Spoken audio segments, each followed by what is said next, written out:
Welcome to the fantasy audiobook. Marvel. My ex-girlfriend is everywhere, all female Avengers are shocked. Chapter 21. Captain America succumbed to Joe Luo's lewd power and silently moved forward to a qualified mount. And Phil Coulson stood beside him holding the fries, commenting while eating. "Steve, you cut too finely, you can't fry French fries at all. Steve, you can actually consider going to the restaurant downstairs to work. I think they will welcome you very much, especially Aisha. I saw her staring at you drooling. Steve." Phil Coulson is chattering endlessly. Captain America raised the kitchen knife and looked back at him with dangerous eyes. "Phil Coulson, I swear, if you say one more word, I will tie you up and throw it on Aisha's chuang." "Shit." Phil Coulson recalled Aisha's figure, resolutely closed her mouth and shook her head, and retreated to Joe Luo's side. Compared with Steve, Joe is safer. "Phil Coulson, I'm actually curious about the scene where you gave away your personal DNA to Aisha." A dangerous light flashed in Joe Luo's eyes, causing Phil Coulson to take a breath and escape like a rabbit. "These two fools are terrible. Okay, now all the people are gone, Steve, you can continue your performance." Joe Luo grinned. Captain America took a deep breath and started his performance. Tuck tuck. The light of the knife flickered. Captain America was not fast or slow, cutting potato shreds. 1 minute later, under his nervous look, Joe Luo twisted a handful of finished products and made a tut. "Steve, your progress is okay, but let me tell you the truth, any ordinary person in China who has been exposed to cooking is better than you, so you need more effort." Joe Luo's relentless comment made Captain America's old face flushed. "It's so embarrassing. How can I be a hero? Why can't I do such a small thing?" Seeing his expression, Joe Luo bared his teeth. "Hey. It hurts self-confidence by accident. But you are Captain America, how can you become like this after a little blow?" Joe Luo shrugged his nose, pushed him aside, and picked up the kitchen knife by himself. "Steve, today I will give you a real demonstration of what is the strongest combination of control, eyesight, speed, etc." He smiled proudly, grabbed a potato and threw it into the sky. Afterwards, the knife was all over. 3 seconds later, a round potato fell on the surface of the knife, and he gently placed it on the cutting board. With a slight shake, the potatoes fell into the basin next to them. Suddenly, potato shreds, like shredded hair, spread out in the basin. Even and delicate, Captain America walked to the water basin and looked at the potato shreds inside, his eyes widened. "Joe, how did you do it?"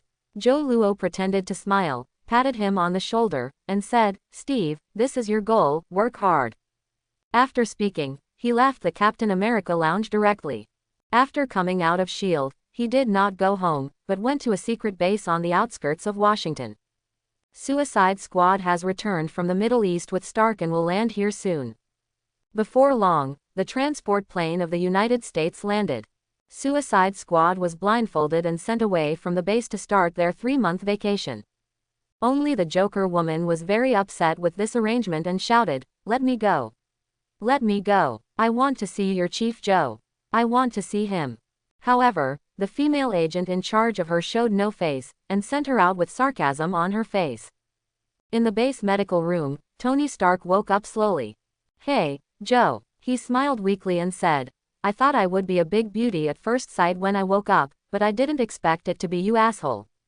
Joe Luo smiled and held up a huge syringe that looked like injecting a cow, squeezed the pea share in front of him, and said, "Oh, dear Mr. Stark, your body is very weak now and you need a nutrient solution urgently. Then I start." Stark looked at the syringe that was about the size of his arm, his face was like pig liver, and his hands were shaking. "No, God, for the sake of God, don't do this, Joe." With a smirk on his face, Joe Luo turned the syringe upside down happily, and then inserted it fiercely. Wow, the terrible howls echoed. Stark bounced directly off the chuang, his eyes almost staring out. A needle was inserted directly into the root of his daw's leg, and all the blue medicine inside was integrated into his body. 1 inch, just 1 inch away, you will waste me. Stark screamed roar, his face pale. Joe Luo shrugged, pulled out the needle, and said, "Tony, you know I'm not a professional nurse, but I'm worried about other people here giving you injections, you know." Stark glanced at the huge syringe in his hand, his eyes turned green, and he snarled, "Don't you know how to find a smaller syringe?"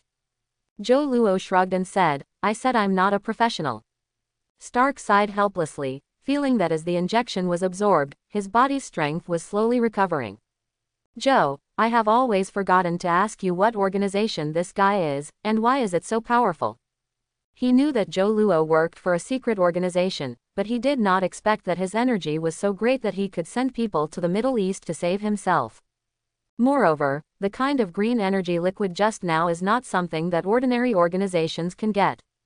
Zhou Luo looked back and looked at Stark and said solemnly, "Stark, your current class is not enough to understand my organization, but as long as you can perfect your steel armor, sooner or later you will know that I am actually saving the world."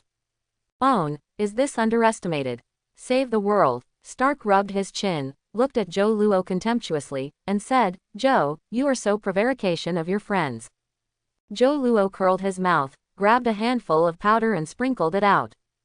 "Then I will use this to prevaricate you." He shook Stark's face with powder, and then the famous playboy from the United States fell straight down like that. After washing his hands, Zhou Luo directly carried Stark up and drove away from the base. On the top floor of No. 72 Sangli Avenue, Zhou Luo is leaning on a beach chair, wearing sunglasses and holding a glass of champagne. He took off the sunglasses from Tony Stark's eyes next to him, and it was beautiful under the dazzling sunlight. He growled viciously. Zhou Luo curled his lips and said, "Stark, I am a traditional Chinese, and I don't have anything to do with your eyes." Pooh. Stark spat angrily and walked over and said, "Zhou, I am also a literate playboy. Don't think I don't know that things like prostitutes are very elegant in your ancient China. I go, do you know this kind of thing?" Zhou Luo's eyes widened, and he was full of alert look at Stark. "Unless there is a special purpose, I don't think any foreigner will go to study the child prostitution culture of ancient China. So, Stark, playboy is just your cloak in disguise, and your true orientation is basically a true man. Or, this time you were able to get out of trouble smoothly, or did you lose many of your eyes?" He speaks very fast, as if singing a poem between the ups and downs. It's just this poem that gives Stark a shit-like experience. "Shit, I'm a straight man, straighter than steel bars." Stark growled angrily. Zhou Luo curled his mouth, pointed to his pants stall and said, "Then Mr. Straight, please put your pants up first. You make me very disgusting." Stark looked down and realized that he didn't know when his pants had fallen off again. Suddenly, he lowered his head to lift his pants. His face was already embarrassed when he raised his head. What a shame. He clutched his forehead, like a migraine sufferer. "Okay, Stark, tell me what happened to you in Afghan." Zhou Luo knocked on the railing and looked into the distant void. He needs to verify and see if there are more changes in the plot of this world. Stark nodded, his expression became serious, and he explained everything he had encountered in Afghan. After being kidnapped, a person named Ethan used electromagnets to seal the shrapnel to save his life. Then he used the inspiration Zhou Luo gave him to create a small reactor and build a mecha, finally defeating the enemy and escaped. In the end, the Suicide Squad members who happened to search for the area found and brought it back to the United States. There is basically no deviation. You were lucky, Stark. Zhou Luo patted him on the shoulder and said, "I think you should go back to your old nest as soon as possible, otherwise the Stark group may change." He clicked vaguely, but Stark didn't remember it. "Zhou, thank you this time."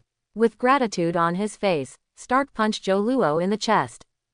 "If you are really grateful to me, then introduce a few more quality beauties to me," Zhou Luo said with a smile. Stark shook his head speechlessly and said, "They say I am a famous playboy in the United States, but compared to you, my rank is too low. Which of your former girlfriends is not a stunning beauty? But you are now single." Quote. Zhou Luo kicked out and hit his P-shares. "Get out of here. I'll find you in Los Angeles when I have time. You should go back as soon as possible. The Stark group is about to become a mess." Stark returned to Los Angeles without stopping. Although he was still curious about Zhou Luo's identity, he didn't get to the bottom of it. Because he believes in Zhou Luo, since he said that as long as he perfects the belligerent armor, he can know what kind of organization he is. That must be the case. After he returned, Zhou Luo didn't care much about what kind of turmoil would be caused. Stark has become the observation target of S.H.I.E.L.D., and he will not die so easily. At night, the starry sky is shining. Joe, I heard that you have been very happy these few days. On the top floor of No. 72 Sangley Avenue, Joe Luo looked at the Black Widow hanging on the balcony like a Spider-Man with a dazed expression. Hey master, shouldn't you be tracking that big man who can swell in Brazil? Why did you come back suddenly? He stood up, holding the wine glass, went to the balcony and pulled Black Widow up. He clapped his hands, he vomited. If there is an elevator, why do you have to play for excitement?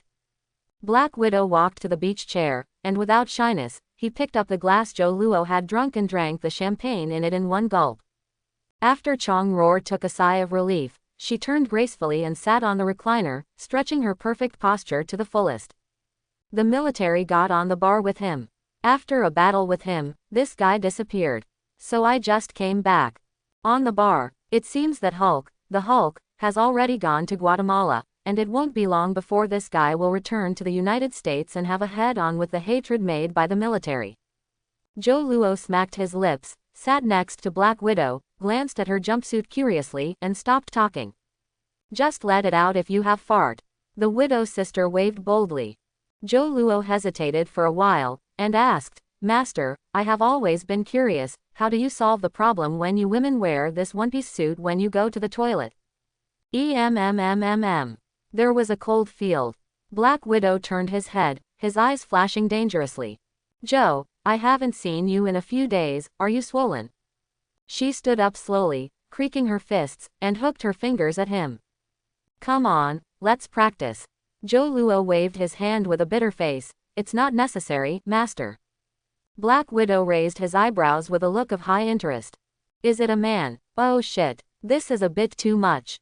Joe Luo immediately became angry, staring at Black Widow, and said, Master, I have no eyes, if I hurt you, don't cry. Black Widow looked disdainful and shook his fingers and said, I don't know how many caddies you have. Don't talk nonsense, master will be gentle. Grandmas, this is what you asked for. Joe Luo grinned, showing a weird smile, and then stepped out. Punch, blasted out. Suddenly, Black Widow's expression changed slightly. Why is this guy so fast? A question flashed in her mind, and then she twisted her waist like a water snake, and couldn't escape Joe Luo's punch. Roar, the fist wind passed, and Black Widow's color changed again. What a powerful force. With just one punch, she realized that Joe Luo's strength and speed had completely surpassed her. Fighting is not just about speed and strength. She screamed, and her fist drilled out at a tricky angle and pointed directly at Joe Luo's ribs. Joe Luo gave a chuckle, slammed her fist with one hand, and pointed the other hand directly at the widow sister's throat. I know, fighting skills are also very important. The clear voice sounded, and the widow sister staggered his attack with an somersault, and volleyed her fists at his temple. However, Joe Luo's speed was faster, and one arm came first, and directly grabbed her arms. Twist. Like the Hot Wheels, Black Widow was rounded up. However, the widow elder sister is a widow elder sister. Even under such a disadvantage, her long legs still rushed out like a python and twisted Joe Luo's waist. Hard. Joe Luo's abdominal muscles tightened instantly, and he grabbed her arm and leaned forward. Then, he directly pressed Black Widow to the floor. The eyes are facing each other, the scorching breath is intertwined, and everything around them, including themselves, begins to heat up. But at this time, the door of Joe Luo's house was kicked open with a bang, and Captain America rushed in, frustrated. Joe, did you steal my shield again? Steal. Captain America rushed in angrily. The moment he saw Joe Luo and Black Widow tangled together in a classic IMO pose on the floor next to the pool, the roar instantly turned into a stutter. Then, he suddenly turned around and stammered, Shit. I didn't see anything. Steve the fool. Watching the widow sister's eyes gradually cool, Joe Luo almost turned around and stabbed Captain America to death. Just use the dagger that he can't hide now, and is in contact with the widow sister through the clothes, to stab this fool to death. Joe, you should get up. Black Widow was pressed on the ground, his expression had returned to calm, his arms pressed slightly hard. Joe Luo smiled awkwardly and moved slightly. Well. Black Widow snorted, feeling that his scabbard had been attacked. I am your master. She gritted her teeth and whispered. Okay, I know. Zhou Luo replied absently. Then, he stunned again. There was a fire in Black Widow's eyes and gritted his teeth. You won't get up again, believe it or not, the old lady has destroyed you. Zhou Luo smirked, and finally got up again. It's just that he is standing there, his posture is not very elegant. Black Widow stood up numbly and glared at Zhou Luo ferociously, his eyes flicking past his unsheathed dagger like a knife. Zhou, come to headquarters tomorrow, I want to give you special training. Leaving a sentence full of chills, Black Widow jumped directly from the top of the building, and then quickly and steadily landed on the street and disappeared. Zhou Luo stuck his waist in, turned around and asked Captain America with an embarrassed look, Steve, what's the problem with you? Captain America opened his mouth, pointed at his crotch, and said awkwardly, don't you need to calm down? Zhou Luo waved his hand very angrily and said, it doesn't matter, it only proves that I am very strong, and it doesn't make me feel ashamed. Captain America wanted to refute, but was speechless. Grandmas, it's really amazing. Natasha Romanoff is your master. Don't you Orientals pay the most attention to respecting the teacher in the way? Captain America was a little bit unable to understand, and continued to ask, besides, I heard that your ex-girlfriends are countless and have the title of humanoid self-propelled gun. You shouldn't lack women. Why are you? Now it was Zhou Luo's turn to be embarrassed. The humanoid self-propelled gun is correct, but it's not less important. This kind of black history, don't turn it out again, okay? Zhou Luo took a breath, the expression on his face had become unpredictable. Steve, you don't understand. Respect should be placed in the heart, not on the surface. Although I want to follow my master, this does not prevent me from respecting her. Also, I do not lack women, but I lack a woman who can be called a master. Quote. What philosophy is this? Feel, it seems to make sense. Captain America is a bit at a loss. As a man who had a brief love experience during World War II, he could not fully substitute for the logic of a humanoid self-propelled gun like Zhou Luo. If it were Stark, it would be fine. After rubbing his aching temples, Captain America finally remembered his purpose. Zhou, return my shield to me. He stretched out his hand to beg for it. Zhou Luo smacked his lips and shook his head resolutely and said, no, it's not here with me. Captain America's face was dark and said, I have watched the surveillance video, and you took it. Zhou Luo rolled his eyes, then raised his hand to surrender, and said, okay, I admit it was taken by me. Now, Mr. Steve, I formally request you in the name of S.H.I.E.L.D. high-level agent and borrow you. S.H.I.E.L.D. for a few days. Captain America's face darkened, and he said angrily, request. Borrow it, you robber, you have stolen the shield. Zhou Luo waved his hand and said, Steve, please don't care about these details, just ask if you can borrow it. Captain America was weak and muttered, at least you should tell me what you are going to do with it. If you want to ruin my shield, don't blame me for not giving face. Zhou Luo flicked his fingernails and started to tear the tiger's skin. Steve, you should remember Howard Stark. Captain America nodded. His shield is inextricably related to this person. Watching him nod, Zhou Luo took out his phone and started playing the video captured by Suicide Squad before. Steve, this is Tony Stark, the son of Howard Stark. As you can see, he is definitely a genius, and he is very righteous. This is the humanoid armor he made, but it lacks key materials, so the defense has never been able to improve. So, I lent S.H.I.E.L.D. to him to study. Quote, after watching the video, a flash of remembrance flashed in Captain America's eyes. He is very similar to his father, and both are geniuses.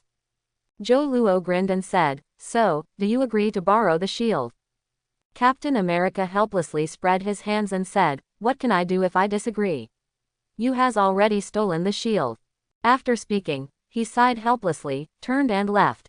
I'm leaving, go back and continue cutting potatoes. Leaving a slightly desolate sentence, he turned around and left Zhou Luo's residence. After he left, Zhou Luo pulled out the shield from behind as if by magic. Hey, he smashed a walnut and sat on the ground and ate it happily. I knew you were lying. A cold voice sounded, and Black Widow hung outside the window with another frosty expression. You haven't left yet. Zhou Luo looked a little embarrassed. Black Widow flexibly flipped to the ground and said with a frosty face, "Not only did I not leave, I heard what you said just now." Holly, shit, have you heard it all? Joe Luo's face is a little green. Black Widow walked up to him step by step, looking directly at his face. Unexpectedly, the apprentice I accepted would have such big ambitions. The widow's sister exhaled like blue, her eyes filled with teasing.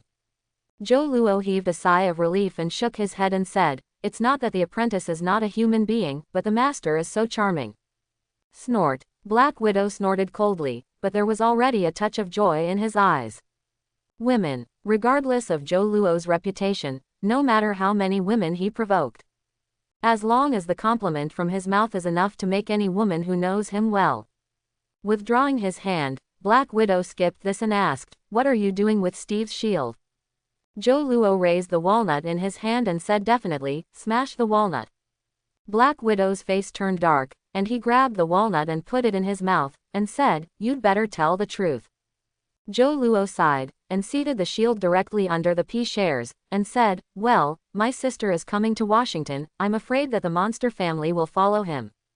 So I am going to use this thing to protect my neck." Quote. "That, a woman is coming." Black Widow's face grew darker. "It's almost as dark as the bottom of a pot. Why is she here?" Black Widow asked subconsciously. Joe Luo spread his hands and said helplessly, "How do I know that my sister has come and gone without a trace? Anyway, she told me to pick up the plane at the airport tomorrow." Black Widow took a breath and tried to calm herself down, but her face was still very ugly.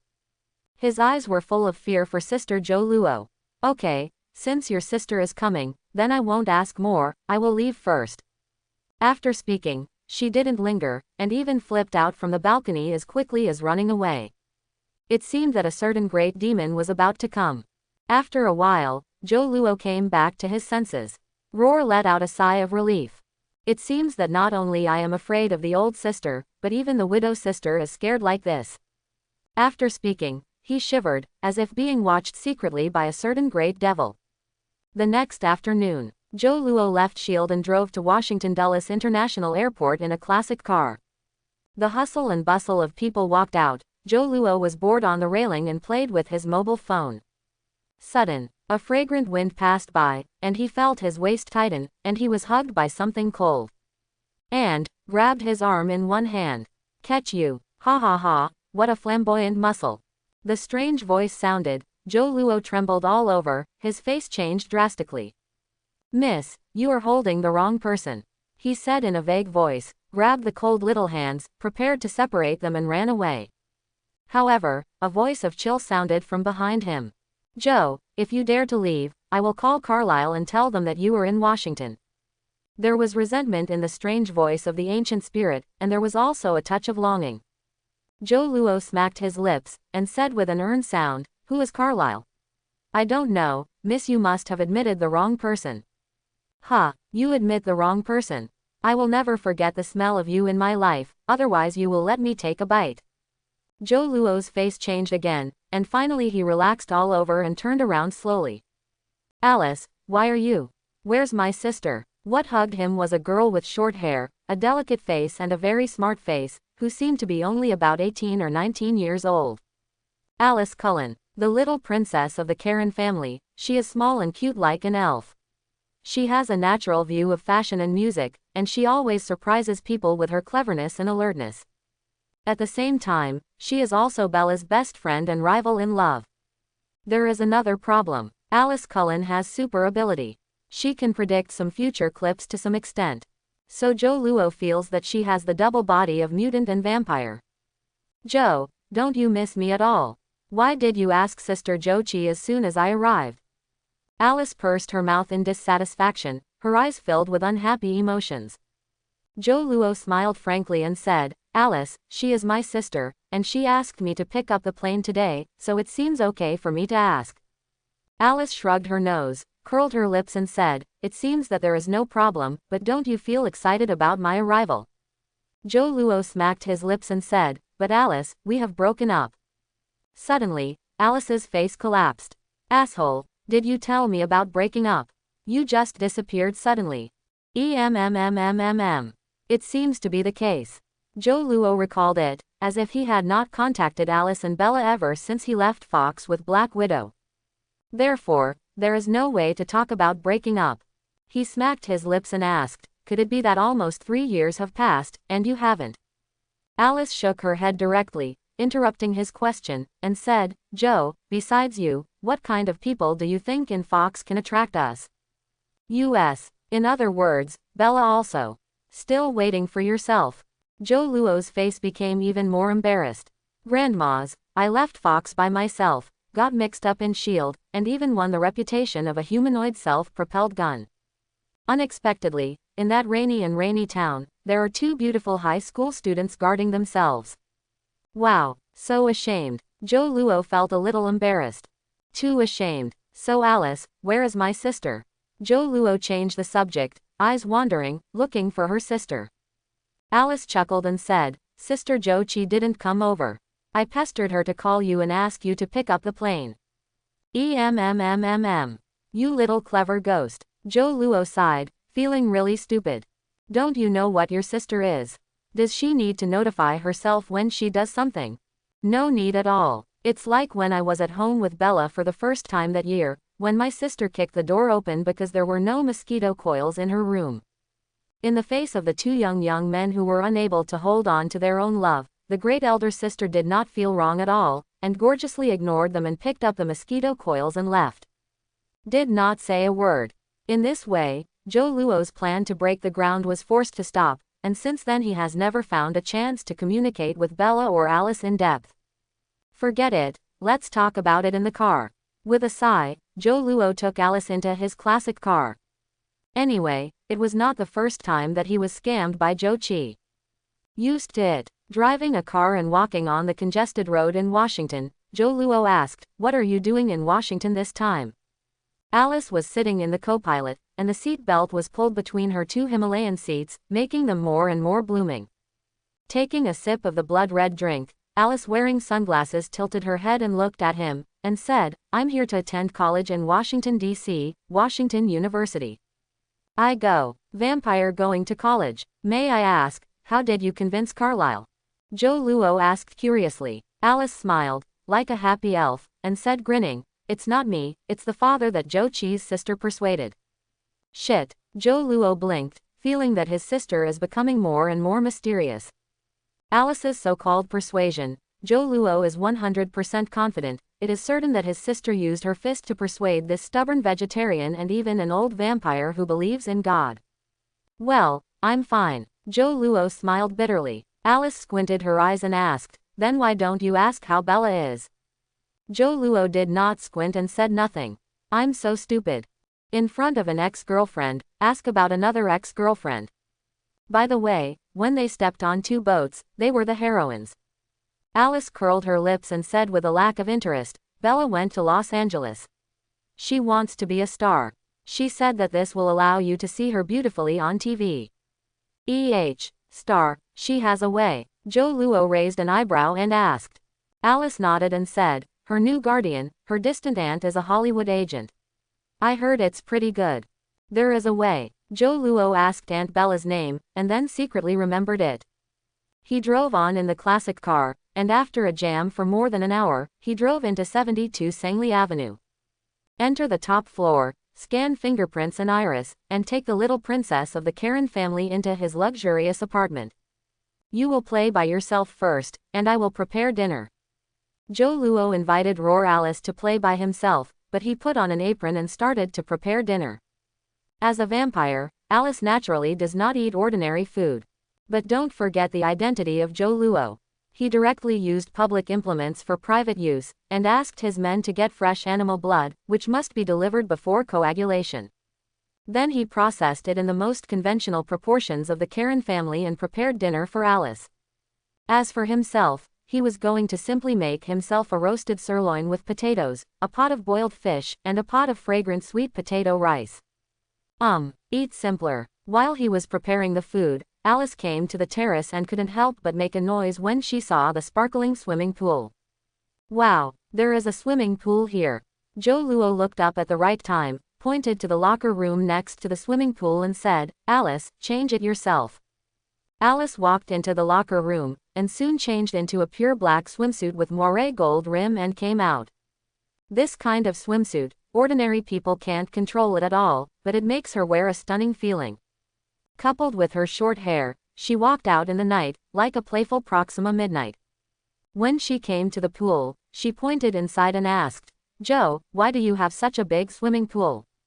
Joe Luo raised his head and looked at Alice in a pure black swimsuit, with amazing light in his eyes.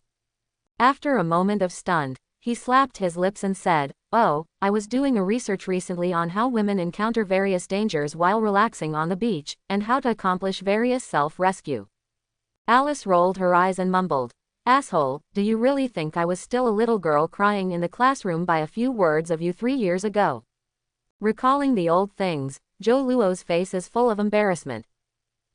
Actually, I didn't lie to you either. Didn't you really taste the taste in the end?" he defended awkwardly and wittily. Alice rolled her eyes again and appeared beside him in a swift manner. Her cold hands directly cupped his face. You said that as I expected." Afterwards, she stood on tiptoes, the corners of her mouth wavy slightly. She has endured this way for a long time. In the cold, a fruity breath evenly fell on his face. Joe Luo's eyes were smiling, and naturally he would not escape. No one refuses to come. Unlike normal human experience, Alice is a vampire and originally has no temperature. The sound of tusk was stopped until a mushy smell wafted out. Joe Luo pushed Alice away with difficulty, turned off the fire, and smiled bitterly. "It looks like I have to eat takeaway tonight." Wrapped in black clothes studded with gold threads, oppressed, bursting with the power of rebound. Joe Luo turned off the fire, tilted his head, and asked Alice, "Alice, do you want to relive the youthful youth?" Alice rolled her eyes and muttered, "Asshole, why are you trying to fool me again?" Weak. Click. The flashing light did not make Alice dodge. On the contrary, this elf-like vampire was also very cooperative, changing the theoretical knowledge Joe Luo had taught her from time to time in profile and full face in the camera. What's more, what surprised Joe Luo even more was that the little princess of the Karen family threw away the black swimsuit without a teacher, and used her unique ability to give Joe Luo a new feeling. When the delivery person and the shield agent who brought fresh animal blood rang the doorbell together, Joe Luo's mind flashed 3 years ago when he was in middle school in Fox, and then he called Roar and went to open the door. Europe. With a plop, she jumped into the pool, swimming under the water like a mermaid. Although she still failed to get what she wanted and experienced the feeling mentioned by some students in the education class, she was already very satisfied. Relive old dreams, it is always easy to satisfy a woman. Joe Luo shook his legs while carrying the takeaway, carrying fresh animal blood, and walking at a pace that his 6 relatives did not recognize.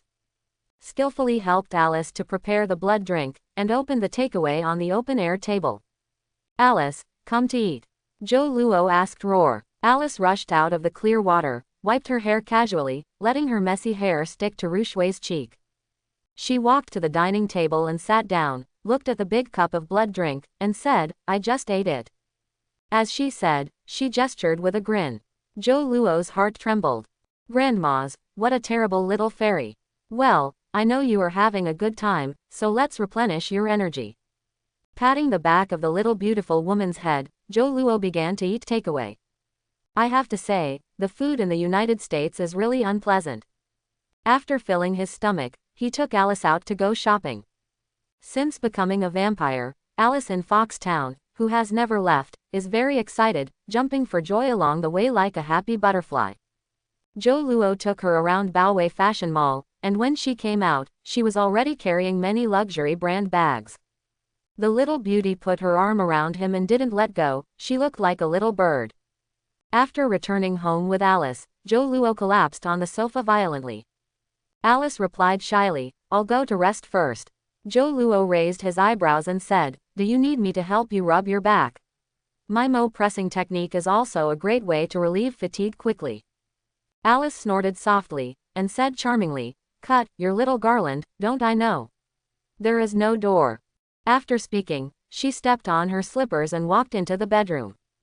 Lying on the lazy couch, through the frosted glass, watching Alice's unhurried movements under the light, like love. "Grandmas. Alice, it's a modern version of Snow White." Hey.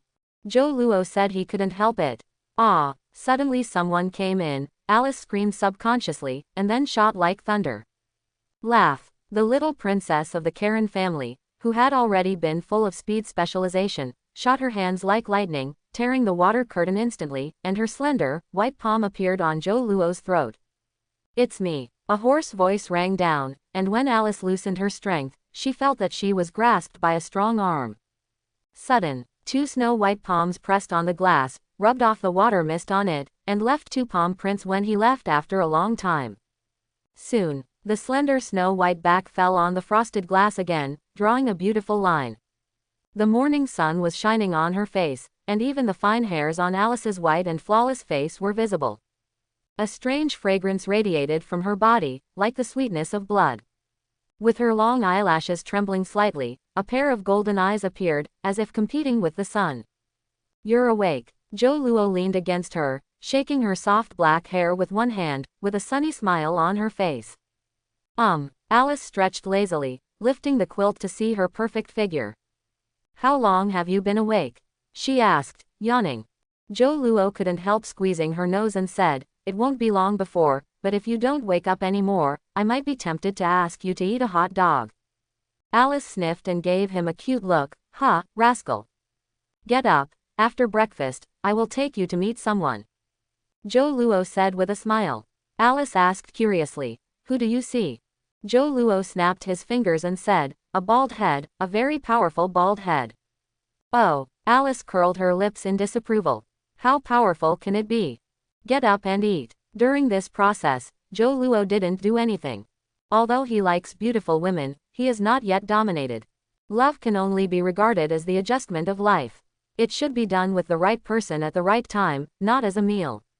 After breakfast, he took Alice and drove to Gotham City. The University of Washington will not open for nearly half a month, so he is going to let Alice go to the Xavier Genius School during this time, and let Professor X, the bald head, see if Alice's ability to predict the future can be improved. Putting a character like a prophet by his side is definitely a big killer. Xavier Genius School. Joe Luo's car stopped at the door, and old Andre rushed out with a submachine gun.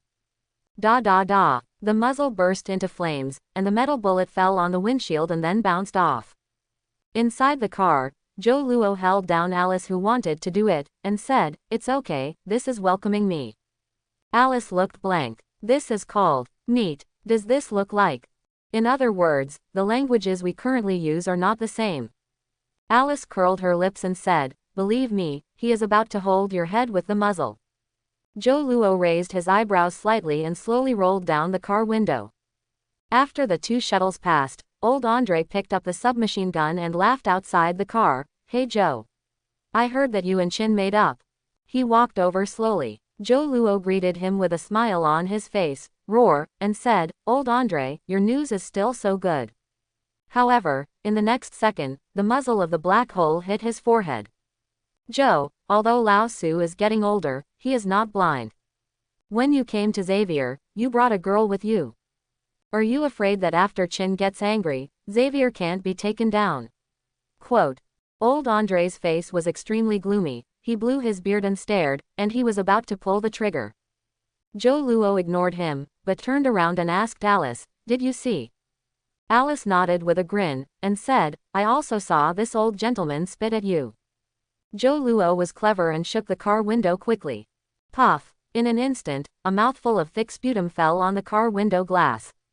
Andre, you. Joe Luo's face turned green, and he slapped the central control instrument with a slap. Suddenly, water began to spray quickly around the car body, and an automatic car wash was completed in a few seconds. Andre, if you spit at me again, don't blame me for attacking your little granddaughter. You know, I have this ability to make your granddaughter forget everything. Quote. Joe Luo rolled the car window down a gap and roared angrily. Outside the car, old Andre's face instantly turned pale. The granddaughter is his forbidden, no one can hurt. However, he knew just how evil the Chinese youth was in front of him. Any woman he pursued could not stop his evil bewitching and eventually fell. Even the light of Xavier, Phoenix, who possesses great power, cannot be spared. Joe, you are the biggest rascal in this world. With a helpless sigh, old Andre turned and opened Xavier's door. Entering the door, Alice asked curiously, "My dear, this is the Xavier Genius School you are talking about? That school full of mutant?" Joe Luo nodded and said, "Yes, this is Xavier, the cradle of mutant. And the bald head I will take you to is the principal of this school." After speaking, he gave another bitter smile and said, "And Alice, don't call me dear here, many ex-girlfriends are here." Alice raised her eyebrows, her delicate and pretty face was full of disdain, and said, "They are ex-girlfriends, but I'm genuine. Besides, do you think I'm afraid of them?" Joe Luo smacked his lips and said, "But, they are behind you." Alice rolled her eyes and said, "That just means you are a scumbag." "Hey, you are fattened." Joe Luo snorted coldly, squeezed her white cheeks, and said, "Scumbag, don't you still fly moths to the fire?" "Cut." Alice snorted and took his arm after getting out of the car. "She will swear an oath of sovereignty."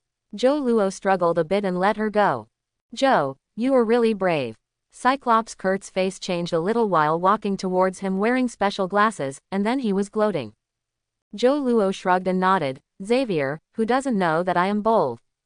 Cyclops' expression changed slightly, and then sneered, "Then I will see when you can be bold enough." Joe Luo said tit for tat, "It depends on how long you can live." "This fool is too arrogant." Cyclops snorted, resisted taking off his glasses, and turned to leave with the urge to dry his eyes. "Had it not been for the professor's strict orders not to do anything in school, you would have no idea how many times you have died. Why do I feel like he is like a cock that has lost a fight?"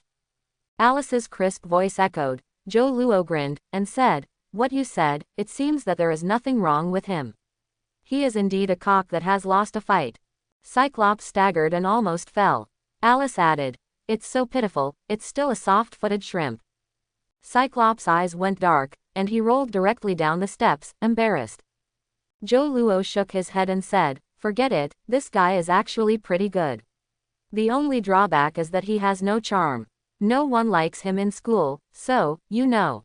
After speaking, she shrugged, and walked into the building with Alice's slender waist generously. "I made an appointment at the front desk, and he and Alice sat on the bench together and waited." Da da da. The thin heel hit the smooth ground, and a sluggish breath slowly approached. Then, a smoky voice rang in front. "Joe, is this your friend?" A very slender woman with a strand of white hair on her forehead and a delicate face with smoky makeup came up to Alice. "Hello, my name is Anna. I am one of Joe's admirers." Ruksha girl Anna poked out her hand. Joe Luo changed her face slightly, and stopped Alice who was about to shake hands and said, "Alice, don't." Alice paused, then tilted her head and said, "My dear, I have seen this scene. This woman seems to have a kind of ability that can swallow other people's memories and even vitality, right? Don't worry, her ability is not valid for me." On the opposite side, the Ruksha girl's face became difficult to look. A dear of Alice, coupled with the so-called invalid ability, seemed to her to be the other party deliberately provoking. "Joe, don't you introduce it." She looked at Joe Luo, with a hint of resentment and depression in her eyes that could not be concealed. Joe Luo smiled awkwardly and was about to introduce it to her. As a result, Alice next to her took the initiative to hold the Ruksha girl's hand and said, "Hello, my name is Alice. I have known Luo for many years. He is my first love." The Ruksha girl's pupils shrunk slightly, and then she smiled and said, "Really? You are very poor. In this school, there are several ex-girlfriends in Joe, but there are more in other places." Alice smiled sweetly, shook her head and said, "That can only mean that he is too good. For example, if you didn't even get the tickets for your ex-girlfriend, you can only be a poor admirer." The Ruksha girl was anxious, and a murderous aura slowly spread. Alice was also not to be outdone. The chaos and killing that belonged to the vampire also boiled instantly. At this moment, between the eyes of two stunning beauties, there seemed to be countless sparks flickering. The war seems to be on the verge of. Sitting on the bench, watching the Ruksha girl and Alice, even Joe Luo, a humanoid self-propelled cannon who breaks up, feels a bit tricky. One is his admirer, but the ability he has is too weird to have real contact with him, so the relationship with him is also awkward. And the other one was half of my first love when I was on two boats in Foxtown a few years ago. By the way, this half of the first love was finally wiped out by myself last night. Two women, Zhou Luo feels a little shackled when dealing with them. Cough cough cough. He coughed twice and said, "What, Anna, you can sit down and rest." After speaking, he regretted it. While he was getting more painful, the Ruksha girl raised her eyebrows slightly and sat to his left. Then, the two women seemed to be able to see through his pierced ears, and started an invisible eye confrontation across Zhou Luo. "You are amazing, you are the only one who can be immune to my ability," Ruksha girl said indifferently. Next to him, Alice tilted her head and said innocently, "Really? Then you are so pitiful. You must have never tried human temperature." The color of the goddess Ruksha remained unchanged, and said with a sneer, "But at least I am a human being." Alice frowned and said, "So what? You don't live like a human at all." The Ruksha girl was silent. Then, Zhou Luo felt that the two women began to clash with each other's eyes through him again. "Would you like to go out for a fight?" Alice wrinkled her nose and exclaimed. "Good idea." The Ruksha girl raised her eyebrows, and then stood up with Alice and walked outside. Are you ready to fight?" Zhou Luo smacked his lips, and after thinking for a second, he gave up trying to persuade him. A woman in a whirlpool of emotions cannot be persuaded. Besides, these two women still fight for him, how can he persuade them? It's a big deal, so I'll fight, and don't let them get hurt. He knew about Alice's combat effectiveness. The Karen family are all freaks who specialize in speed to the full level, and they are absolutely terrifying in battle. But the Ruksha girl is not weak, and there is also the kind of weird super ability that absorbs ability briefly. The variables are too big. The outcome is unpredictable. But is this interesting? Besides, his ex-girlfriends used to fight, and he was already numb. Zhou Luo stood up, didn't mean to stop, and walked out. Ruksha girl and Alice walked out the door together. At this time, Cyclops Kurt also appeared again, and at the moment when he was not paying attention, he was sadly pinched by the Ruksha girl. "Sorry, borrow your ability to use it," the Ruksha girl hummed, then closed her eyes. After a while, she opened her eyes again, with terrifying energy flashing in her eyes. Then he quickly closed his eyes, and quickly chased Alice out of the school with his strong perception ability. The poor Cyclops Kurt was stiff, as if he had had a nightmare. Such a scene quickly attracted the attention of many mutants of Xavier Genius School, and they all ran excitedly. "Quick, there seems to be a good show. Who is that, so beautiful? It seems that there is any contradiction with Teacher Anna." "Contradiction? Isn't this clear? Have you seen that man? He is the legendary humanoid self-propelled gun. Shit, this guy is the self-propelled gun that nearly demolished the school last year by a few teachers." Quote. Amidst the discussion, more and more students from Xavier Genius School followed out, preparing to watch the show. The eastern outskirts of Gotham City, in an uninhabited wilderness. Alice and the Ruksha girl who has temporarily absorbed Cyclops' abilities stand against each other, surrounded by a group of mutant students from Xavier. Zhou Luo, on the other hand, was sitting on a pile of rocks, licking melon seeds leisurely among the strange eyes of many Xavier mutant students. Humph! With a cold snort, Ruksha girl suddenly opened her eyes. The red shockwave burst out of her eyes and pointed straight at Alice. Alice's speed exploded between the lightning and flint, and she moved quickly towards the Ruksha girl in a completely unruly way. The Ruksha girl's face changed slightly, her eyes changed rapidly, chasing Alice's figure. However, as the little princess of the Karen family, Alice has the terrifying speed of a vampire, and also possesses a terrifying super ability. Foresee the future. This skill, as Alice grows, can already be used occasionally in battle. Concentrate and foresee the future. Almost 1/3 of the movements of the Rakshasa girl were predicted by Alice, and then she made a perfect evasion. Without spending too much effort, Alice has already come to the front of the Ruksha girl. One hand squeezed her neck like lightning from behind, and the other hand directly buckled her slender waist. "It seems that I won." The crisp voice echoed in Ruksha's ears, and Alice's exquisite face was full of narrow expressions, and she muttered, "So according to the story in the novel, have I already obtained the right to accompany you?" Escort right. The Ruksha female face turned black, and the surrounding Xavier mutant students stared at Zhou Luo with envy and hatred. This fool. What kind of magic power does he have that makes one after another extremely outstanding and stunning beauties fall in love with him? He is not handsome. In the eyes of these guys from the United States, Joe Luo is totally uncomfortable with handsome. At best he looks pretty pleasing to the eye. Do you think you can have Joe if you beat me? You are too young. The Raksha girl endured the discomfort in her throat, closed her eyes with a mocking expression on her face, and said, I'm just a nameless man. The opponent you will face is stronger than you can imagine, get ready. Alice curled her lips and said, are you talking about a woman with red hair? Don't worry, I won't necessarily lose to her. Raksha girl closed her eyes and didn't want to talk to her. She is in a state of confusion now. On the rock, Joe Luo, who had finished eating melon seeds, jumped down and walked over and said, okay girls, you will be friends after a game. Alice let go. Around, the mutant students of Xavier were almost numb. God's friend, are they not rivals in love? Return friends. However, Alice let go of her hand obediently, and the Raksha girl stretched out her hand again after hesitating for a while. Hello, meet again, Xavier Genius School, Anna Marie. Alice shook her hands without pressure and said, Fox, Alice Cullen. Karen, the Raksha girl who had dissipated Cyclops' power raised her eyebrows, her face showing a clear look.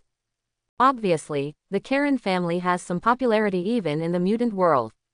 No wonder you are immune to my ability. The Raksha girl sighed, as if the battle with Alice just now hadn't happened at all. Alice chuckled and said, your ability is so great, and I know you must not give your best. The Raksha girl shook her head and said, even if I try my best to simulate the ability of a few other friends, I still can't help you. Alice pouted. That's not necessarily true. I can only fight in close combat. This is a shortcoming. The Raksha girl continued to shake her head, preparing to blow a wave. Joe Luo couldn't help but interject, by the way, shouldn't you be in a relationship with rivals? Why do you suddenly feel that after a fight, you have become good friends? It's so weird. Alice curled her lips and said, what's the matter? Although we are rivals in love, it does not prevent us from being friends. Isn't that the way Bella and I are? Although you fool broke our hearts, but after you leave are we also good friends who talk about everything? On the side, the Raksha girl tilted her head and nodded in agreement. You are so reasonable, I was speechless. Women's friendship is so strange. Joe Luo scratched his head and encountered an unsolvable problem for the first time. And the chick Alice who was happily on the side had already taken up the Raksha girl's arm and said with a smile, let's go Anna, we will go to school, today my dear brought me to see a bald head. Don't forget the business. Perhaps it was because it was the first time someone could kiss me with her like this. After a little resistance, Anna walked back with Alice with a smile on her face. Even Joe Luo saw a long-lost smile on her face. At this moment, she seemed very satisfied. Returning to Xavier in the midst of pointing and pointing, Alice and the Raksha girl seemed to have become good girlfriends. A vampire and an abnormal human being whispered along the way, and laughter like silver bells can be heard from time to time. Joe Luo rubbed his ears and stepped into the office building first. The sadly reminded Kurt walked towards him. His face turned ugly at the moment he saw the Raksha girl, and he turned and ran. He was shocked by the feeling just now. Hello Mr. Joe, the professor is waiting for you and the lady in the office on the 3rd floor. The girl at the front desk told him the news in a soft voice. Before leaving, she concealed a piece of paper into his hand, and gently scratched her little finger twice on the palm of his hand. Joe Luo smacked his lips and put the note in his trouser pocket. Turning around, he shouted to Alice, Alice, let's go and see the professor. Alice raised her head, responded well, and then took the Raksha girl's hand to say goodbye. When going upstairs, Joe Luo asked curiously, Alice, it's the first time you and Anna have met, why? Alice curled her lips and muttered, curious, isn't it? It's not all because of you. How many women have you had since you left Fox? Joe Luo smiled awkwardly and politely, and said vaguely, maybe, probably, there are so many. Alice groaned and said, how many? I think this is just a fraction. Joe Luo smiled and said nothing. Alice wrinkled her nose, her eyes were full of sly, and said, I think your ex-girlfriends still miss you, right, so in order to lock you firmly, I need some allies. Anna likes you, She should be one of my rivals, but her ability prevents her from getting close to you, so she is very safe for me. In this case, I developed her into an ally to fight against your lovers. What do you think?" Quote. "What do I think? I think you are so smart." Zhou Luo squeezed her nose and said, "You are really a clever ghost." Alice was quite fierce, and said grinning, "I'm not young." Inside the principal's office, Professor X pressed his bright bald head and listened quietly to Alice's narration. A few minutes later, he raised his head and said to Alice in a pleasant tone, "You are in a very strange state now, that is, you have the characteristics of a vampire, and you retain the super ability before you became a vampire. You should now be able to call it a mutant vampire. NS. Perhaps this is also the source of your fear of the sun." Quote. Alice nodded indifferently, and said, "If you are a mutant vampire, you will become a vampire. It doesn't matter." Professor X nodded and said, "You are in a very peculiar state. If you want, you can stay in Xavier's school to study for a period of time, which may improve your special ability to predict." Alice looked back at Zhou Luo and asked, "My dear, can you?" Zhou Luo nodded and said, "I sent you here just to let you control your ability, so it's natural to stay here and study." Alice turned her head and agreed. Professor X nodded in satisfaction, and then his face showed a look of distress. "Joe, you are causing me a big trouble." He frowned, and the forehead lines on his forehead could almost trap the mosquitoes. "Jin and Clarice will be back in a few days, and this academy will be lively by then." Zhou Luo blinked and said, "Professor, this is beyond my control, so I can only pray that they won't. Xavier's school is demolished." Professor X's face turned dark, and he hummed, "This is not something you can control. If it weren't for you, Xavier's school would become what it is now. The atmosphere of the whole college has become chaotic because of you, and many times I want to be direct, get rid of you and clean up a scourge for the world." Zhou Luo buttoned his nose and said proudly, "Professor, if you move me, believe it or not, Xavier's school will fall apart in minutes." Professor X's face became darker. Zhou Luo is a big horse. In Xavier's school, except for the powerful mutants like Chin and Anna, almost 90% of the female mutants have a good impression of him. This fool, the reputation of the humanoid self-propelled gun is really not an understatement. Aside, Alice also said happily, "Bald head, dare you to move him, I will make everyone in the Academy a vampire." Professor X's face was darkened to the bottom of the pot. He was almost mad. "It's okay, you two can go out. Go to the front desk to go through the enrollment procedures, and leave me alone." He waved his hands, pushed the wheelchair, turned his back to Zhou Luo and the others with a sore face, and looked out the window.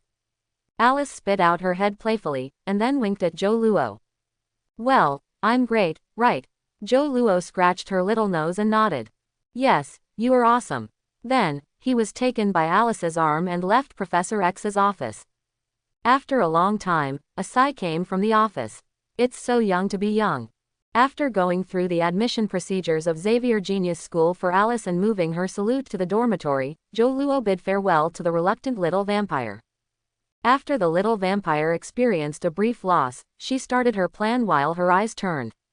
She wanted to take advantage of the fact that the rivals hadn't come back, quickly gain a foothold in Xavier, and contact more allies to fight against the rivals. "Ha, Joe is mine. No one can take it away." She murmured a word, then returned to her lively and lovely appearance, and went to the Ruksha girl for information. Xavier fell into peace again. However, the old doorman Andre knew that this was just the calm before the storm. Gotham City. After Zhou Luo drove the car and met his old friend Bruce, he asked him to arrange a special plane to Los Angeles. According to the information, Tony Stark is about to turn against Obadiah. Moreover, things have gone beyond the original plot development. This time Tony Stark has to face the Suicide Squad, which has been secretly assembled, in addition to the Obadiah who has created a large-scale armor. What the hell is Joker thinking? Zhou Luo frowned, but couldn't figure out what Joker was going to do. After all, the world of neuropathic patients is incomprehensible to normal people. When he came to Los Angeles, he did not immediately notify Tony Stark, but came to SHIELD's branch here.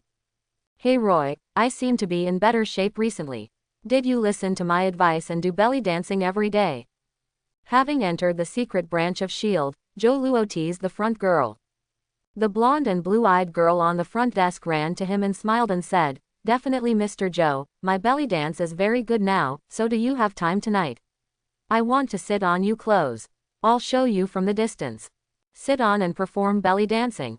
That kind of experience will be very peculiar." Joe Luo raised his eyebrows, feeling a little moved in his heart. "Mr. Joe, remember to call me at night." The girl at the front desk ran another eye and stuffed a small card into his palm. Joe Luo grinned and kicked the small card into his trouser pocket, and then walked into the real S.H.I.E.L.D. branch. In the meeting room, agents from the S.H.I.E.L.D. branch, which belonged only to Joe Luo, were reporting to him. "Head, Obadiah has already started his action. The steel armor he secretly manufactured has been completed. Now he has invited Tony Stark to the Stark mansion for a reason.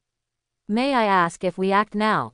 Go to the villa. It looks like he is about to take away Tony Stark's arc reactor." Joe Luo shook his head and said, "Not for the time being." However, at this moment, another agent immediately said, "Head, Suicide Squad has been secretly assembled outside the Stark building. It seems that they are ready to take advantage of Obadiah's hands." "Hey, this is interesting."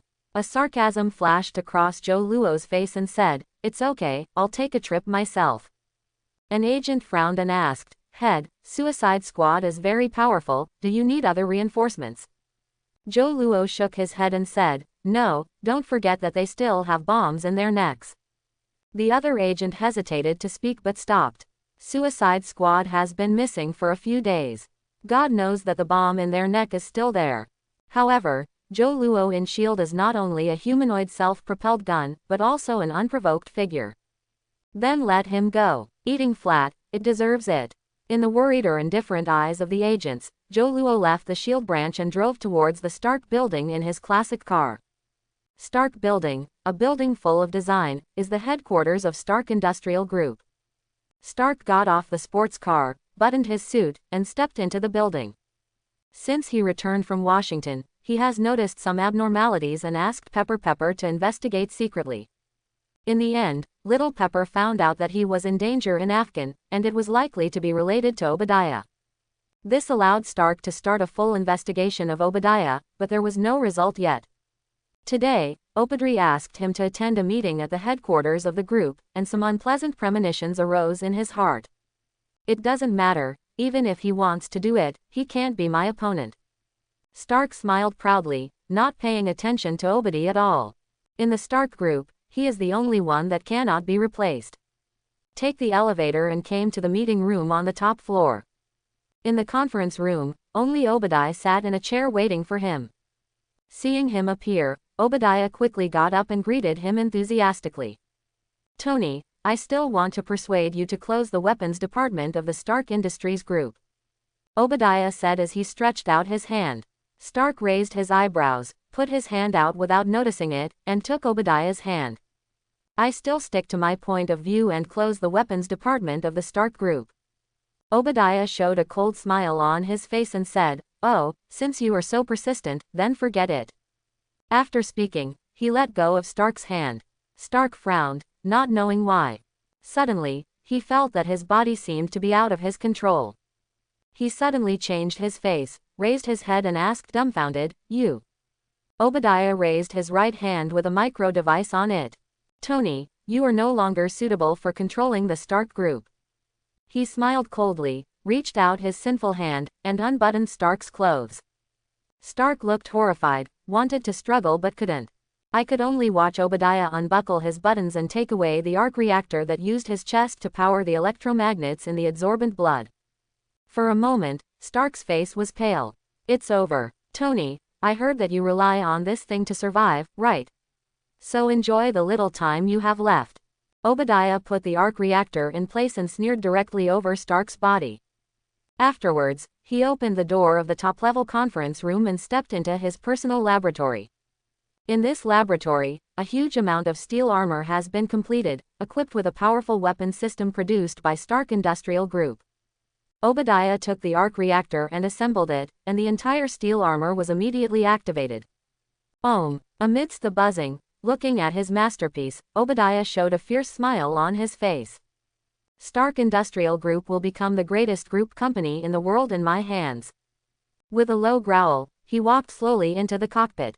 So, it's time to let the world know what kind of weapon technology Stark Industries Group has mastered. And just as he stepped into the cockpit, outside the Stark building, a group of people climbed up quickly through various high-tech equipment like Spider-Men. In the meeting room, Stark has been spotted by Pepper. She dragged him into the private laboratory with a flustered expression. Enduring the pain of heart twitching, Stark rebuilt an arc reactor and installed it on his chest with the help of JARVIS. But don't wait for him to breathe a sigh of relief. Sudden, hey! Amidst the sound of glass shattering, several fully armed men jumped in directly from the window. Target locked. An indifferent voice sounded, and the muzzle of the black hole of the anesthesia gun was directly aimed at Stark. Bew. Deadshot holding the anesthesia gun pulled the trigger one after another, and the 2 tubes of anesthetic flew out directly.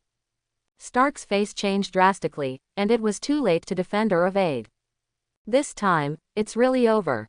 He muttered in his heart and closed his eyes silently. But at this time, roar! A figure suddenly appeared and threw out the shield in his hand. Dang! In the crisp sound, the anesthesia bomb was lifted off by the shield, rewinding at a faster speed. Suddenly, Deadshot's color changed. Careful, however, it's too late. Puff. The 2 anesthesia bombs were directly submerged in the body of the boomerang and the killer crocodile, and the 2 masters fell straight down.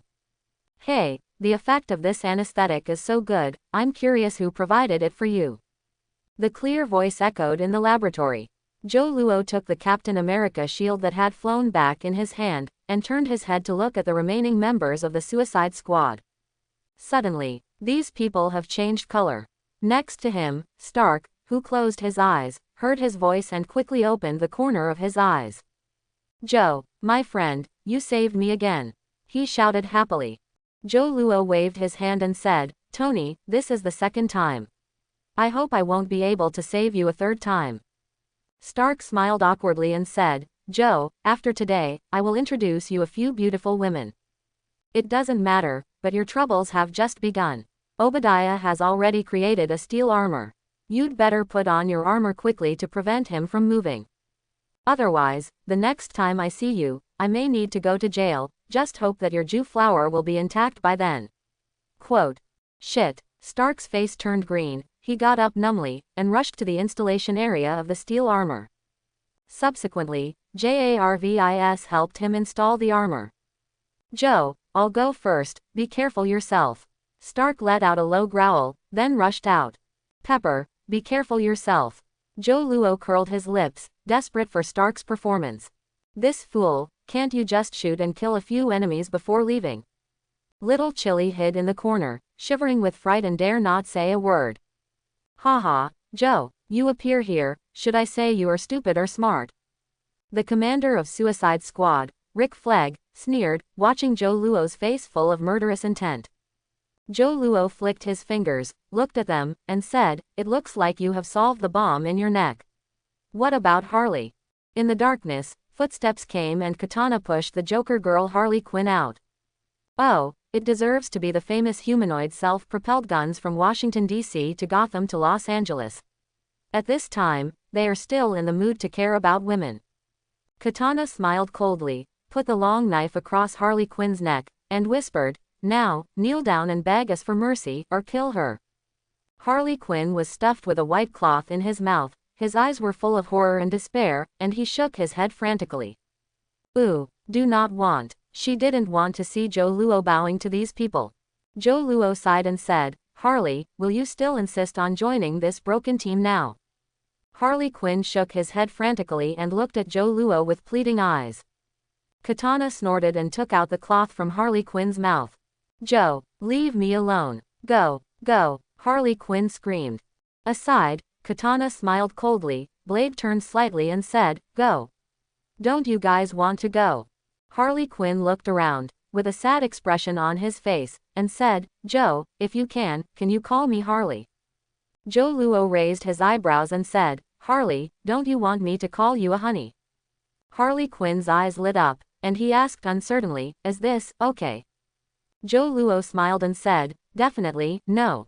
The light in Harley Quinn's eyes slowly dissipated, and she felt an unprecedented frustration. This man has a heart like a stone. But why? Why don't you like me? I am not much worse than your ex-girlfriends, even I love you more than them. Harley Quinn asked lonely. Joe Luo smacked his lips and said, perhaps, if you change your outfit, I will be interested. For example, put on your nurse's uniform again. Harley Quinn's eyes lit up. Really? Joe Luo spread his hands and said, I haven't seen you wear it yet, who knows what the result will be. Suddenly, a strong desire to survive broke out in her eyes, and then it went out instantly. But, there is no chance. She sighed softly, then put one hand straight out and grabbed Katana's knife. Joe, remember me. Remember that Harley Quinn was able to give up his life for you. Amidst the screams, with a look of death, she turned around and slammed with the other hand. Run, she screamed. Poor woman. Katana chuckled, her arm muscles swelled, and they were severed. Die. But the next second, Joe Luo sighed quietly, the air seemed to freeze in an instant. The power of invisible rippled away, and then instantly turned into a terrifying phoenix force erupted. Joe Luo raised his eyebrows. Harley Quinn took the skirt around and asked cheerfully, does it look good? Joe Luo rubbed his eyebrows and nodded, it looks good, but please numb these guys first. Harley Quinn saw that his face was not so good, so he didn't dare to talk more, and quickly started to anesthetize these people with the medicine box. Well, how much should I inject? She was holding a large syringe and muttering with her head tilted. She used to be a psychologist, but not an anesthesiologist. After only tangling for a third of a second, she was in the horrified eyes of the Suicide Squad members, holding a medicine bottle with a special tranquilizer written on it, and whispered, kill him, they now have 6 people, here are 30 injections of anesthetics, that person can just inject 5. In the medicine cabinet, a special tranquilizer contains 20 milliliters. A mere one is enough to make a strong adult pass out completely. 5 words. All fools know that the consequences are serious, and death is not necessarily the most painful, maybe it will directly become spinach. Drooling gibberish spinach. Wait, I said, I will tell you all I know. Wearing strange clothes, the sorceress who looked like a medieval witch tried to get up and slowly backed away. Oh, Joe Luo raised his eyebrows and stood up. He didn't ask questions immediately, but said to Harley Quinn, hey Harley, I didn't expect you to have such a powerful torture ability. Maybe I can consider letting you come to my hands as a torture agent for interrogating mortals. Quote. Suddenly, Harley Quinn's eyes lit up, and the chicken nodded like a peck. Okay, you can say nothing. Joe Luo smiled and rubbed the little pretty girl's head. Ding. As soon as the host said casually, Harley Quinn was successfully fooled and started a lifelong hobby, torture master. Harley Quinn, female Joker, torture master LV1, 0/5. He looked up and looked cold. Dragging a chair and sitting in front of the enchantress, Joe Luo said coldly, now tell me what Joker's purpose is. The enchantress took a jealous look at the big syringe in Harley Quinn's hand, hesitated and said, the plan that Katana communicated to us is to kidnap Tony Stark, and then trade with 10 rings, let 10 rings help him escape from prison. Joker and 10 rings got involved. When did this guy get in touch with them? Joe Luo frowned slightly and asked, what else? The enchantress shook his head and said, I know this news. Joe Luo nodded, snapped his fingers, and said, Harley, give her a half tube of tranquilizer. Harley Quinn hurriedly walked out of him, pushing half of the tranquilizer in the witch's horrified eyes. Pulling out the needle, the witch's eyes became dull, and then he lay silently on the ground. Sudden, Harley Quinn exclaimed, oh, I just forgot to empty the air in the syringe. Chapter 31. Forgetting the consequences of emptying the air in the syringe. Joe Luo didn't know, but the people in Suicide Squad were frightened by Harley Quinn. Under the squinting eyes of this new torture officer, one after another confessed. However, the information obtained is just like that. Joker and 10 rings got in touch, and the two sides reached a cooperative relationship. The bond of cooperation is Tony Stark. As for the others, they are not clear at all. The only thing they know is that after helping Joker escape from prison, they can get a lot of wealth. Joe Luo pinched his chin and waved, forget it, give them a tranquilizer. Harley Quinn stood up grinning, she already liked the feeling completely. Not only can people be scared, but the key is that she finds that she can actually help Joe Luo. Excited Harley Quinn held up the syringe, which fully aroused the passion for a nurse's work, and started to inject tranquilizers for the remaining people in Suicide Squad. Then, these people all fell straight to the ground, like vegetative people. After doing all this, without waiting for Joe Luo to praise her, suddenly, boom! Amid the violent roar, the entire Stark building seemed to be shaking wildly, and Harley Quinn and Pepper fell to the ground almost at the same time. Little Chili was very sad, and his knees were torn apart. And Harley Quinn fell on poor Katana all of a sudden, and a needle of the tube accidentally plunged into the leg of the female warrior of the Sun Country. During the violent shaking, Joe Luo slowly stood up, with a look of curiosity on his face.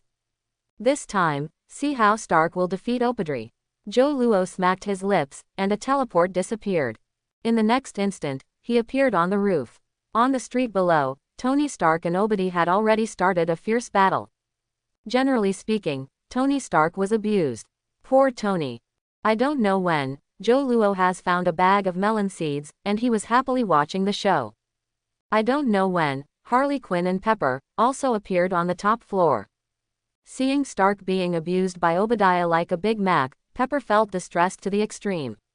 She shouted to Joe Luo, "Mr. Joe, please help Stark, otherwise he will die." Joe Luo continued to eat melon seeds while waving his hand, and said vaguely, "Miss Pepper, this is Stark's battle." The implication is that he is not ready to help. Suddenly, little Pepper showed anger on his face. "Mr. Joe, Stark regards you as his best friend. How can you not help him at this time and still watch the show here?" "Hey, women are so troublesome." Joe Luo shook his head helplessly, and said, "Miss Pepper, do you want to know why Stark has left you so stubbornly?" Suddenly, little Pepper's expression changed, and he asked eagerly, "Why?" Joe Luo smiled and said, "Because." He prolonged the tone, and waited until Xiao Chili was almost scratching his head in a hurry, before spreading his hands and saying, "Because I don't know anything." Little Chili was almost violent with anger. Just when she was so angry that she almost lost her mind and was about to fight Joe Luo desperately, a silver injection needle pierced her arm muscle. The remaining tranquilizer was directly pushed in by Harley Quinn. Well, little Chili snorted and felt his anger disappear in an instant. Instead, there was a deep chill. "Oh sorry, I didn't mean it." After the injection, the syringe jumped on Harley Quinn's fingertips, and she apologized insincerely. Little Pepper took a deep breath, shut up and stopped talking. Sure enough, women are better at dealing with women. Joe Luo gave a thumbs up, and then continued to watch the battle. The roar constantly reverberated in the street, and Stark was tortured to death. The disadvantages in weapons and tonnage made him unable to make up for it with skills. In desperation, there was a flash of light in his mind, and he thought of a way. Boom! During a bombardment, Stark took the opportunity to lock up with Opodri, and then turned on the pusher with all his strength, pushing 2 sets of war armor into the sky. Just like the plot in the movie, under the watchful eyes of Joe Luo, Stark successfully pushed Obadiah into the sky, freezing it. KH. KH. In 2 consecutive loud noises, Opodri and Stark fell from the air one after another. Huge amounts of steel armor smashed through the top floor of the Stark building and fell into the building, and Stark, who was barely leaning back on the ground, found a figure rushing over when he landed. "God bless you, are you okay, Tony?" Little Pepper held his face and asked quickly. Stark smiled reluctantly and said, "Don't worry, I'm Tony Stark." Little Chili broke into a smile and helped him up. Standing up, Stark glanced at Joe Luo in the distance and Harley Quinn in a nurse's uniform standing beside him. When he lowered his head, he saw Xiao Chili's scratched knees, and his face suddenly became difficult to look at. "Pepper, tell me the truth, did you get together with that Joe?" Little Chili's face changed drastically. He glanced at Joe Luo and Harley Quinn, and screamed, "How could I have anything to do with that? Stark, you disappoint me. It's exhausted, this is the biggest feature of a woman's lying." Stark said coldly, his face full of sadness. "Pepper, just admit it. I admit that Joe has an evil charm that almost no woman can resist. If you really have that kind of relationship with him, I would like to bless you." Quote. Little Chili's face turned green. Stark thought he was right, which made her feel embarrassed. Such misunderstandings wiped out the joy he had just defeated Obadiah. He raised his head and snarled angrily at Joe Luo. Joe, you fool. I promised to help you introduce the beauties. Why did you dig the foot of the wall and dig beside me? Joe Luo, who had just jumped off the railing, suddenly felt inexplicable, but Harley Quinn beside him had already erected eyebrows, and the needle tube flying with his fingertips almost flew out to kill Stark. This guy is so rude, you just saved him, she muttered loudly. Joe Luo smacked his lips and didn't know what Stark suddenly went crazy. On the opposite side, little Chili had already burst out of mentality. She just let go of Stark, turned around and left. This fool, you will be a bachelor for a lifetime. With a ruthless word, little Chili was about to go downstairs. But at this time, boom, the terrible explosion happened again, and the little pepper was thrown away by the violent shock, and fell towards the pit that Obadiah pierced through. Suddenly, Stark's cants were cracked. Roar, Ching Feng Roar screamed. Joe Luo appeared next to Xiao Zhao and kicked her shares. What? Poor little pepper was kicked directly by him and fell into Stark's arms embarrassedly, pained by his steel armor. Pepper, are you okay? Stark asked concerned. Little Chili snorted, already so painful that he didn't have the strength to speak. Fine, if you try to knock you down so far, will there be nothing on the steel in your body? Stark asked twice and found that there was no response, and his heart suddenly panicked, and Obadiah rushed up from below, making his face even more frantic. Oops, Obadiah is not dead yet. Weak, he yelled. Then, Joe Luo waved his hand. Phoenix Force appeared out of thin air. In an instant, the terrifying flames directly wrapped Obadiah and his huge amounts of steel armor. In just the blink of an eye, the huge amounts of steel armor was burnt red, and the Obadiah inside was directly burned to ashes. Tony, what do you want to say? Joe Luo turned his head and asked, relaxed and happy. Stark was dumbfounded, and after a while he said unconsciously, Joe, do you have a leg with pepper? Then, hey, with a loud noise, the little pepper lying on him hit his knees with anger and aimed at his crotch. It's just that she forgot that Stark is still wearing a steel armor, so she didn't cause any harm to him at once, but made her scream in pain. Woo woo woo, the leg seems to be broken. Little Chili cried angrily. On the other hand, Joe Luo was covering his eyes and couldn't bear to look straight. Ma Dan, is this still the super rich and handsome Tony Stark who changes to different young female celebrities every day? This is nothing short of a scumbag high school student who is afraid of his girlfriend's transference. Stark, I think you need to calm down now. Stark was stunned, then furious.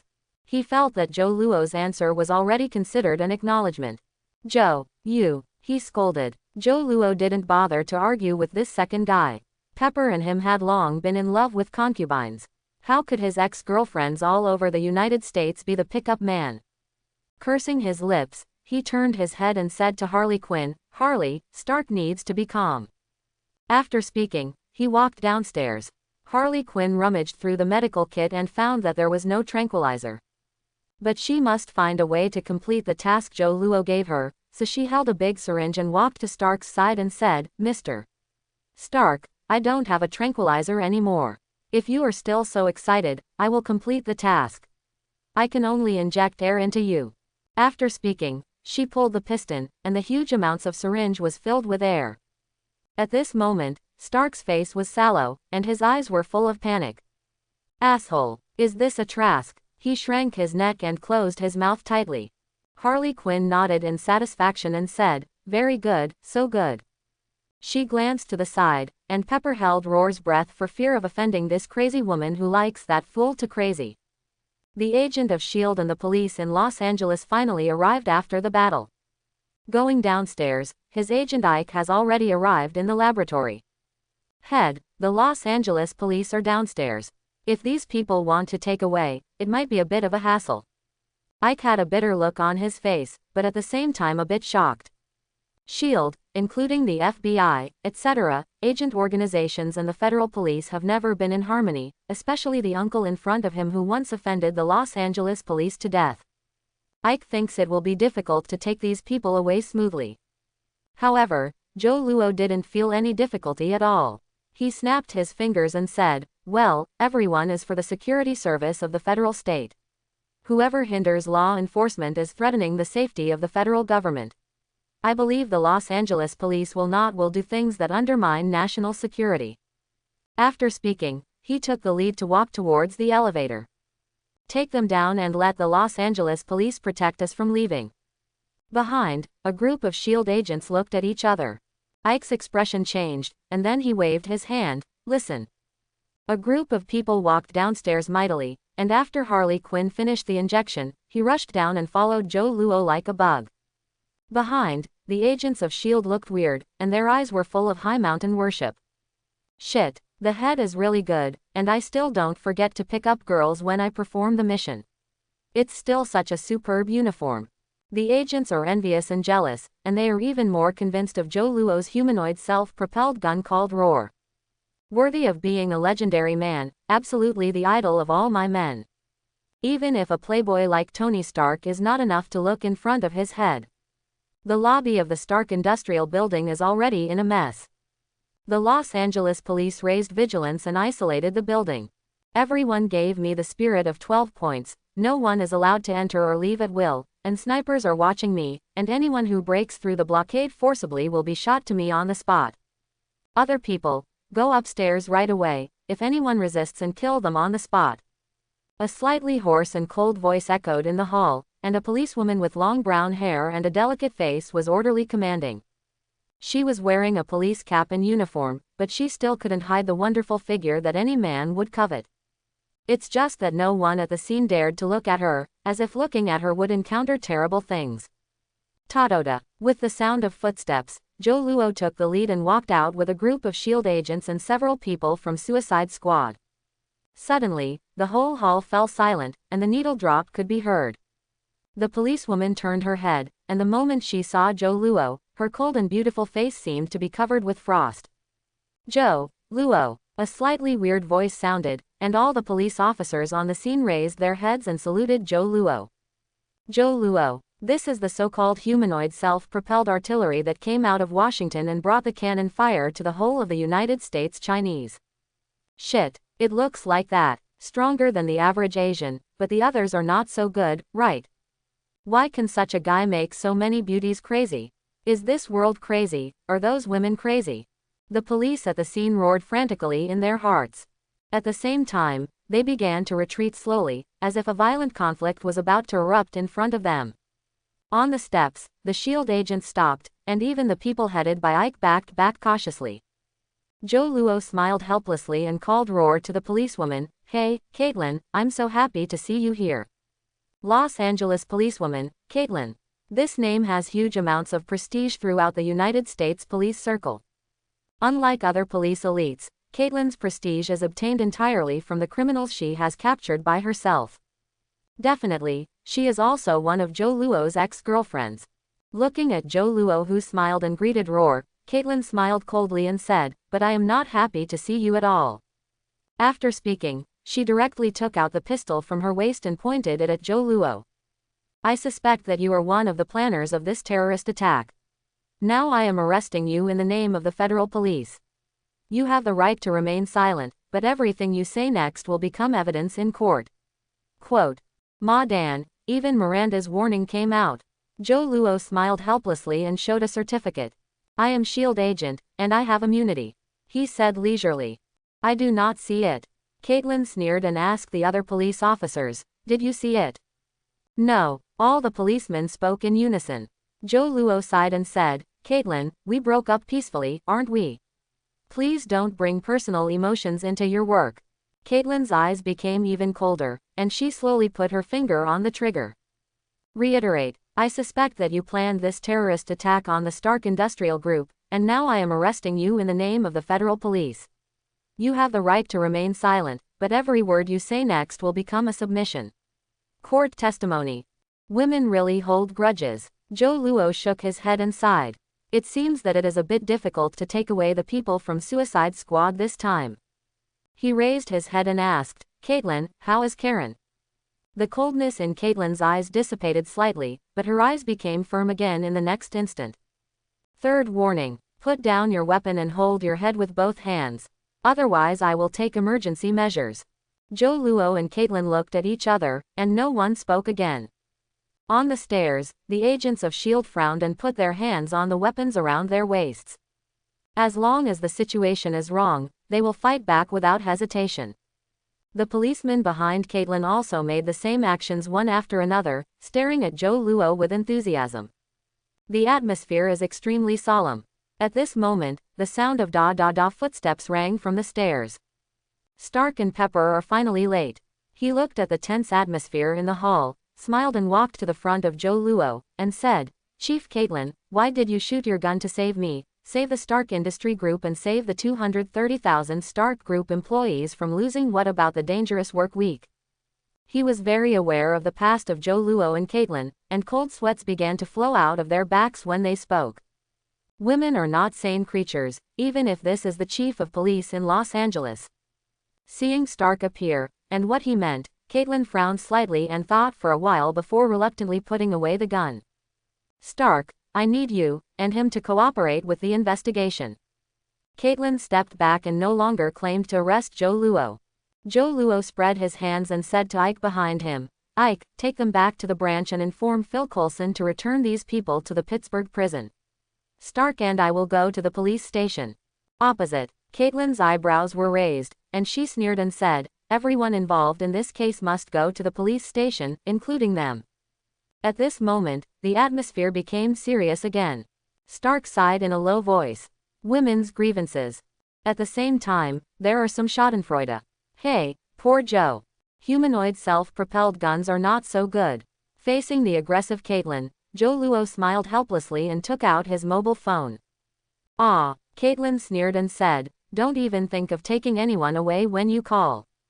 Joe Luo chuckled and said, "Caitlin, there is an old saying, don't talk too much, you can easily slap yourself in the face." After randomly tapping twice on the phone, he showed it to Caitlin. On the screen, a call has been dialed out. The name is Angelica. Angelica. At this moment, Caitlin, whose face was full of frost from beginning to end, changed color, and there was a blazing fire in her eyes. "You are still in contact with Angelica." She squeezed her fist, wishing to rush up to let her soft skin get a close contact with the profound facial features of the fool in front of her. Joe Luo shrugged and said relaxedly, "Why not? She is so cute."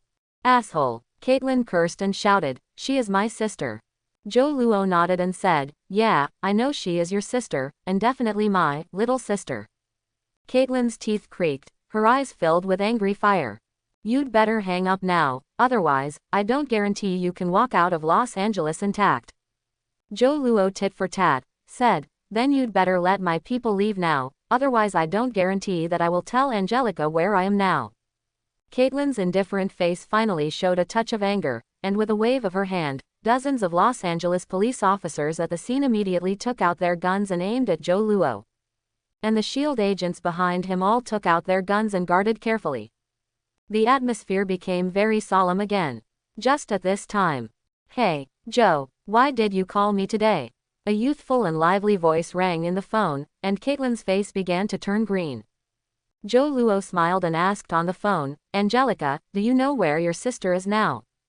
Across the phone, a cute middle school girl tilted her head and replied, "Sister, should be in the police station, right?" Joe Luo smiled mysteriously, and did not immediately reply, but raised his head and raised an eyebrow at Caitlin. Suddenly, Caitlin's face turned dark, and she waved helplessly. The Los Angeles police officers behind her bowed their hands and breathed a sigh of relief. The S.H.I.E.L.D. agents behind Joe Luo are all the same. Only Stark's eyes widened, disappointed and admired. Worthy of being a humanoid self-propelled gun, this can be resolved. However, the grievances of the ex-girlfriend are not so simple. He chuckled, glanced at the little Pepper holding him by his side, his face became complicated again. Even if Xiao Zhao had already explained it to him once, he still wondered if the female secretary who had made him feel has been attacked by Joe Luo. Joe Luo naturally didn't know what Stark was thinking. He waved at Ike and others. Immediately, this group of S.H.I.E.L.D. agents came back to their senses and hurriedly left with a few Suicide Squad members who turned into spinach. Afterwards, Joe Luo shook his phone and said, "Oh, I have nothing to do. I just called to tell you that we must keep the little secret between us." On the other side of the phone, Angelica grinned and said with a blushing face, "Don't worry, I won't tell my sister." Later, after Joe Luo said a few words, he hung up the phone. Opposite, Caitlin's face was already like cold iron, blue and black with a chill. "Joe Luo," she growled in a low voice, like an angry female leopard. "What the hell did you do to Angelica?" Joe Luo shrugged his shoulders and said, "Did you not hear it just now? This is the little secret between me and Angelica, how can I tell you?" Crack. Caitlin raised the pistol and pointed it at Joe Luo again. "You better tell me now." With a smirk on his face, Joe Luo said, "Caitlin, are you sure that in this environment, tell the little secret between me and Angelica?" Caitlin frowned, looked around, and found that everyone else was curious enough to explode. Suddenly, her face went dark. "Take it all away." She snorted and then said to Tony Stark, "Mr. Stark, I hope you and this lady can go to the police station to cooperate with our investigation." Joe Luo spread his hands indifferently, and after looking at each other with Stark, they all shrugged. The woman who has fallen into hatred is terrible. On the side, Little Pepper was poking his lips. "Ah. Stark, an idiot, even had a face to laugh at Caitlin. Didn't you have a B number in your heart just like what you were?" Los Angeles Police Department, Chief's Office. Joe Luo lay on the sofa, smoking a cigarette with Erlang's legs tilted, as if he were relaxing at home.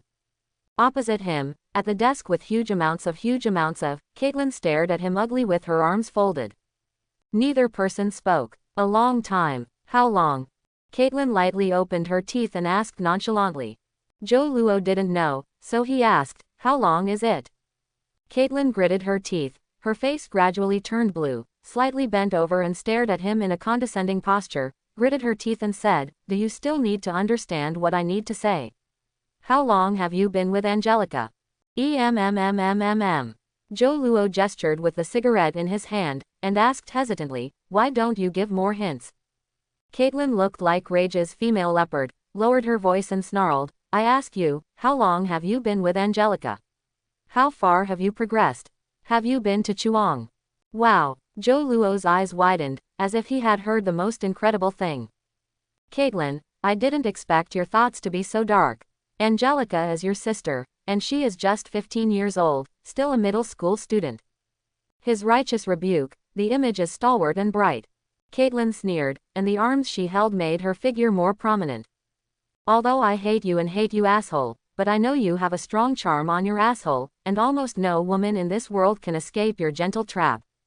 Although Angelica is still young, she already has more passionate feelings than adults, so do you think I will believe that the friendship between you and Angelica will be pure brother-sister friendship?" Quote.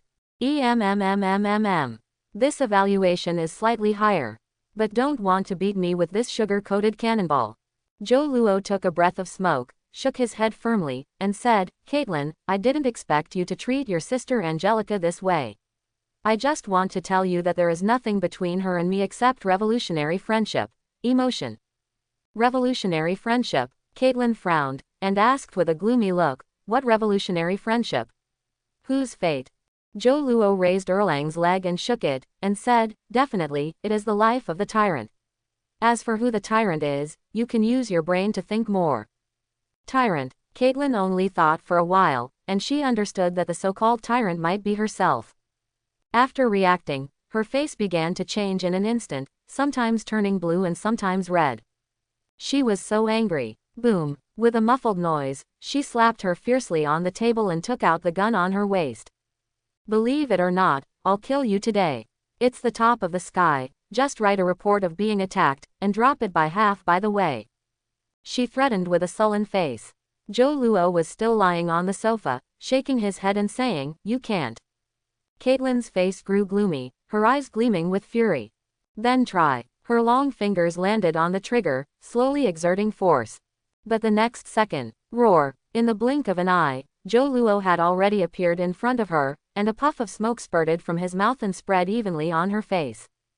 Asshole. Caitlin has rich combat experience, her musculoskeletal body vibrates instantly, and her knees are pushed up fiercely. Joe Luo stepped away sideways, took advantage of her arm, and took her tight and long legs in her hand. Then, bullying herself, she suppressed Caitlin at the desk. Why bother, Caitlin, we broke up peacefully. Why do you act like I start chaos and give up? It makes me so embarrassed. Joe Luo smiled bitterly. Caitlin sneered and said, asshole, break up peacefully. Do you think we broke up peacefully? After speaking, he stretched his arm and the butt fell directly toward his temple. Joe Luo easily blocked the blow and said, definitely, we broke up peacefully, and the breakup is what you said. Caitlin changed her move and moved both hands together. If it weren't for you and that cat-like banshee, would I break up with you? Joe Luo, you broke my heart. While speaking, Caitlin's face showed resentment. And when she mentioned Catwoman, her eyes were full of hatred, and she wished to smash her body into pieces. It's so embarrassing. She even knew she had a leg with Catwoman. Joe Luo expressed embarrassment. He thought Caitlin didn't even know that he and Catwoman had a leg. He didn't expect that the other party broke up with him because of this incident. I have nothing to do with Selena. He forcibly washes the floor. Caitlin sneered and said, it's nothing. You two went to the hotel to open a room. When you think I'm a fool or think I believe you are alone with a beautiful woman, that thing will go on strike. After finishing speaking, her hand dropped, pointing straight to the point. Caitlin grabbed it with a mocking sneer on her face, and said, look, now we are in a hostile relationship, but you are still like this. Then when you and that woman are alone in the hotel open room, what do you think I will trust you? Didn't it happen? Joe Luo raised his hand to surrender and said, believe it or not, nothing really happened to Selena and I. Caitlin snorted, and her hands began to harden. Joe Luo raised his brows, feeling bad at once, and shot his hands like lightning. Puff. Caught it. Let go. He pressed his hands slightly, feeling a familiar and unfamiliar touch, and threatened Caitlin, now I am 1-2, and if you hurt my brother, I will squeeze them. Caitlin frowned, feeling pain and inexplicable Zhao fever. She gritted her teeth, overcoming this painful feeling, gritted her teeth and shouted, don't even think about it. Then try. Joe Luo also gritted his teeth and tried to restrain the constant force of his hands. But the pain caused his strength to be output intermittently. So, his movements are a little strange. Slowly, Caitlin's brows wrinkled more, and Roar's sucking became irregular. Finally, let go, she roared with a pretty face. Joe Luo grinned, okay. I'll count 1, 2, 3, let go. 1, 2, Kwong. With a muffled sound, the door of the office was opened vigorously, and a long and straight brown girl stood panting at the door, staring dumbly at everything that happened in the office. Joe Luo and Caitlin looked back one after another and shouted a name in unison. Angelica. At the door, the little girl grew her mouth, and after taking a hard breath, she raised her hands and covered her mouth. I'm sorry. I didn't see anything. However, inside her open fingers, the brown pupils still stared at the line between Joe Luo and Caitlin. Wow, does that kind of thing need to be done? It feels so difficult. If I want to do this with Joe, I have to work hard to learn yoga and exercise my flexibility. Angelica, who had just turned 14, flashed various thoughts in her mind, and finally all the thoughts turned into firm beliefs. I must work hard, try harder. At the desk, the two people who were confronting each other looked at each other and quickly let go. Caitlin tidied up her clothes and yelled at Joe Luo, now, get out of my office immediately. Joe Luo gave a sullen laugh, and suddenly put his arms around her slender waist, and said in her ear, Kate, you have just been emotional, and the breath still has a strange fragrance. Suddenly, Caitlin's face turned blue and red. Roll. Rage's female leopard roared to warn the enemy not to invade her territory. Joe Luo grinned and moved his palm down. Snapped. With a crisp fragrance, he laughed and walked away, leaving Caitlin with trembling hands and almost drawing his gun. Walking to the door, Joe Luo blinked at lowly Angelica, the lovely middle school student, made a gesture of making a call, and left the office. Boom. The door of the office was violently closed, and then Caitlin's reprimanding voice came from inside. Joe Luo shook his head and walked down from the office upstairs to the lobby downstairs refreshed. In the hall, Stark and Pepper were waiting for him. Seeing him come down safe and sound, Stark's eyes suddenly showed the same admiration of the mountain. Joe, I thought I needed to call an ambulance for you later. Stark rushed forward and punched him. Joe Luo smiled, glanced at little Pepper, and said, Stark, have you finished explaining to the police? Stark smiled proudly and said, explain. Explain what? My friend in the military came forward, and the matter has been handed over to the military, so we can go straight away. Gee. Joe Luo smacked his lips and nodded, let's go. Subsequently, the three people walked out from the Los Angeles Police Department together. Outside, Colonel James Roddy was standing next to a big Cadillac, beckoning. Hey, Roddy. Hey, Joe. Joe Luo and him beckoned roar to each other, while Stark was pulling the little pepper and shouting impatiently, okay. I am very tired now and need to go back to rest immediately. Joe, you and Roddy, the friendship between the two is troublesome, let's talk about it slowly in the future. James spread his hands. Joe Luo shrugged, got in the car and drove straight towards Stark's seaside villa, Sky City. In the car, Colonel Roddy was silent for a while and said, Stark, we will have a press conference tomorrow. Don't admit that you have any relationship with Iron Man, just say that you have been outside on vacation, and the rest we will resolve the matter. Stark nodded indifferently and said, okay, it's up to you. Colonel Luo breathed a sigh of relief, and then began to brag with Joe Luo. As for the specific circumstances of what happened on the Stark Industrial Building, no one mentioned it again.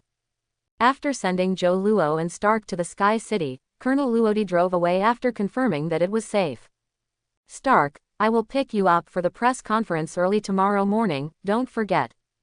After saying this, Colonel Roddy drove away. After Joe Luo entered the villa with Stark and Little Chili, they suddenly stopped Stark. Stark, let's talk separately. In the room, after Xiao Chili opened a glass of champagne for two people, he consciously left. Joe Luo leaned against the balcony with the development, while Stark sat on the sofa, waiting for him to speak. A long time. Joe Luo said, Stark, haven't you always been curious about what I do? Then I will ask you a question first. Stark stretched out his hand and said, you ask. Joe Luo nodded and said, Mr. Stark, I now solemnly ask you, do you want to contribute your strength to this country and the peace of this world? Stark looked solemn and nodded, I do. Joe Luo nodded and said, oh, but it doesn't matter. Immediately, Stark almost suffered an internal injury. Shit, unimportant things, why are you asking so solemnly? He couldn't help but complain. Joe Luo spread his hands and said, I just want to see if you are a noble person. It turns out that your character is pretty good. Stark sighed and stopped talking. Afterwards, Joe Luo stood up and said, Stark, I belong to S.H.I.E.L.D. and I am a high-level agent of S.H.I.E.L.D. I also have my partner's task, which is to resolve unconventional incidents that the FBI, CIA, or other institutions cannot resolve. For example, the battle between you and Obadiah. Another example, mutant. Quote, Stark's expression began to change. In fact, from the moment Joe Luo waved his hand, Obadiah's steel armor instantly turned red, and he even guessed a lot the moment he burned him directly. Now, Joe Luo talked about it personally, and he was finally sure. The identity of a friend I have known for 2 years is very difficult. So, are you mutant? Stark asked curiously. Joe Luo nodded and shook his head, and said, in essence, I can be counted as a mutant, but in terms of the use of power, there is a huge amount of difference between me and mutant. Stark nodded blankly, not understanding what he called the difference. Naturally, Joe Luo did not explain, but turned around and said solemnly, Stark, I am going to create a free organization independent of S.H.I.E.L.D. to solve some supernatural forces that ordinary people cannot solve. Do you want to join? Quote, Stark thought about it for a long time and asked, okay. I'll join. Joe Luo walked over, touched a cup, and said, well, welcome to Avengers. Avengers, what kind of stock is this? Stark didn't understand, but felt very happy and drank the champagne in one sip. Now, we are comrades in arms, right? Joe Luo nodded and said, yes, we are comrades in arms. Stark stopped his neck and asked fiercely, then now you tell me if you and Pepper are in a group, swear by the honor of Avengers. This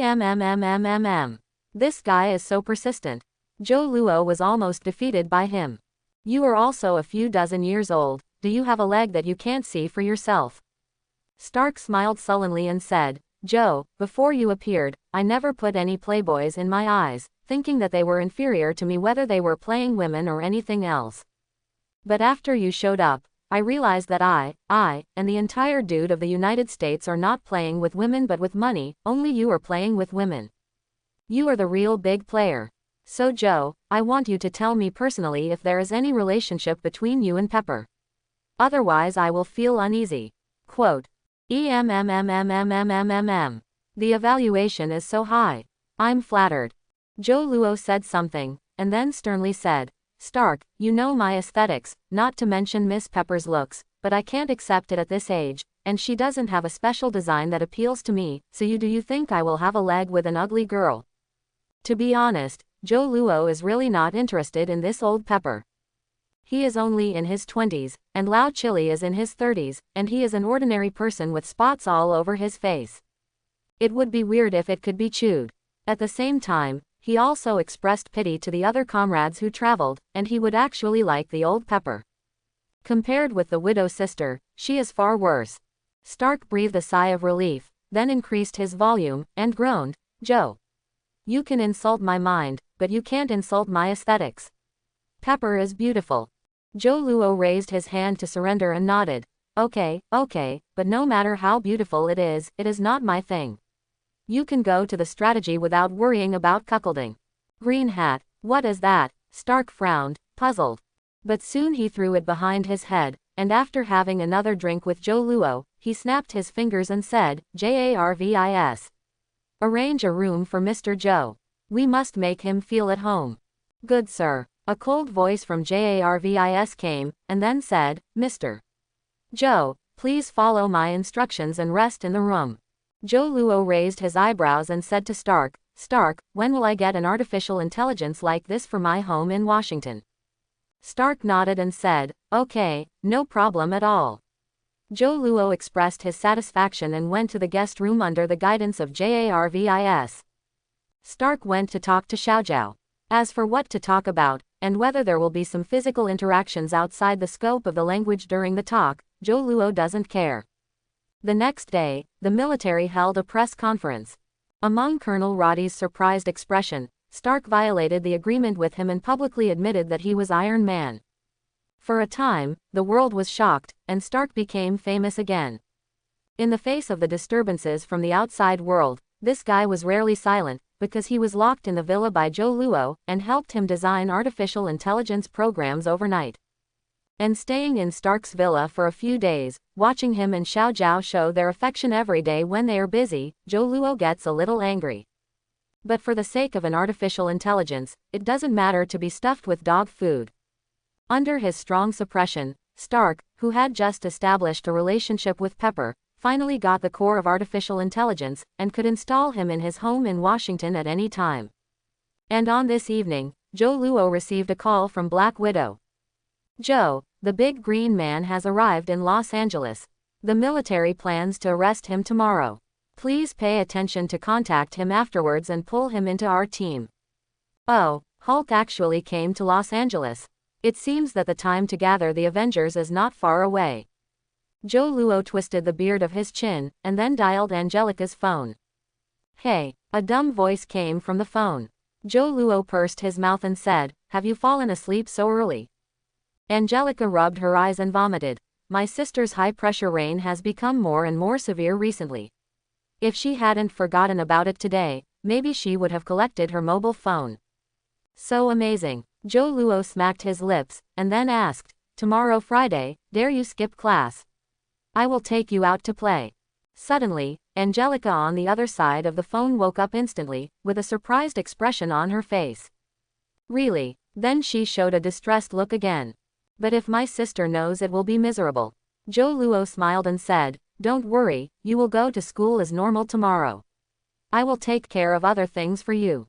Angelica showed a look of joy, and the chick nodded as if pecking at rice, and said, okay, I see, I'm looking forward to it. Joe Luo said, then it's okay, hang up, or your sister will find out.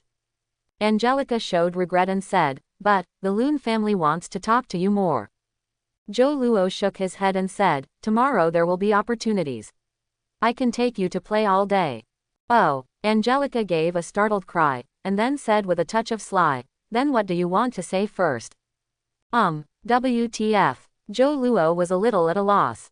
On the opposite side, Angelica was slightly anxious and said, "What a..." "I watched a short video of, it said that this is a way to express intimacy." "Oh, shit, this little girl is quite fashionable. Okay, go to sleep, or it will be miserable if your sister finds out." After hearing what he said in person, Angelica was finally satisfied, hung up the phone and deleted the call log. Then she put her phone in the drawer and fell asleep peacefully. But, thinking of going out with Joe Luo tomorrow, she can't fall asleep even after tossing and turning. Early the next morning, Joe Luo went out, had a simple breakfast outside, and set off in his classic car that was equipped with the artificial intelligence developed by Stark and was modified by Stark himself. Los Angeles San Malenka Girls High School is a top middle school in the United States and definitely a pure girls' school. He drove the navigation and came to the entrance of the middle school, and then he was stopped by an ant guard. "Sir, this is a girls' high school, please stop." Joe Luo probed from the car with a perfect smile on his face. "Hello madam, how did you manage to maintain such a perfect body and skin condition in such a boring environment? It seems to you that menopause has always been a false word. Please forgive me for my offense. Are you 25 years old this year?" Under his terrible affinity and perfect smile, the guard's aunt suddenly let go of her vigilance, and she even showed a shy look on her face. "You are really a discerning gentleman, but I am already 39 years old this year. It's really time to go by, a beauty and old age." Joe Luo smiled undiminished, and continued to drink the ecstasy soup. "Madam, beautiful women are like aging grapes. The years have not left any traces on your body, but on the contrary, it makes your inner fragrance more and more mellow. I wonder if you are honored to invite you to dinner. I think with your temperament, you need the best Bordeaux red wine to be worthy of it." Quote. The gatekeeper's aunt covered her face and smiled so that her gums were exposed. "Sir, you have a foresight." Joe Luo swallowed hard, and tore off a piece of sticky paper. He wrote Stark's personal phone number on it and handed it to the aunt and said, "Madam, my name is Tony. This is my phone number. If you join me to enjoy the night view of Santa Monica, please remember to call me." The doorman took the post-it note with both hands, almost bursting her blood vessels with excitement. "I will. Remember, my name is Monica. I will definitely contact you." She nodded, and then asked, "Then Mr. Tony, what do you want to do when you go to school?" Joe Luo smiled perfectly and said, "My neighbor's sister is going to school in this school. Something happened in her family and she needs to go back immediately. But her family is very busy now and can't help her personally ask for leave, so I'm here as a neighbor. The school handles the relevant procedures." The aunt saw his eyes getting hotter and hotter, and exclaimed, "Oh, you are really an enthusiastic person, then please come in." The fence of the small door opened, and Joe Luo drove a classic car and swaggered into the S. Malenka Girls Middle School under the watch of his aunt. Afterwards, he used the same method to make Angelica's female teacher Faye red and hide the note next to her body. Then under the leadership of the female teacher, she came to Angelica's class and successfully took her out of the school. After leaving school, Angelica was like a happy bird leaving the birdcage, more lively than Alice in Washington for the first time. Joe Luo took her to play as much as possible, and almost played all the more fun places in Los Angeles. Throughout the whole day, the girl was madly releasing her excess energy, and even people like Joe Luo, whose body had been strengthened many times, couldn't help it. When he brought Alice to the beach of Santa Monica, he unexpectedly found two familiar figures. Dressed up carefully and made some disguised Stark. There is another, the gatekeeper of San Malenka. Holly, shit, Stark, this guy won't really be asked out by this bell can. Have a good show. With a low growl, Joe Luo pulled Angelica into the cafe next to him. After ordering a cup of coffee, the two of them lay down on the window and started watching the show. And he even took out the camera and began to record these precious pictures. "My main business is a photographer. Helping others find lifelong hobbies is just my side job. I must always keep in mind." Joe Luo warned himself secretly and pressed the shutter. Click, click, the shutter sound kept ringing. Angelica asked curiously, "Joe, what are you doing taking pictures?" Joe Luo turned around and asked, "Do you recognize who that woman is?" Angelica nodded and said, "That's Aunt Monica, the gatekeeper of the school." I didn't expect her vision to be good, and the date she was dating looked very good-natured. Joe Luo bared his teeth and said, "That man is Stark. Tony Stark."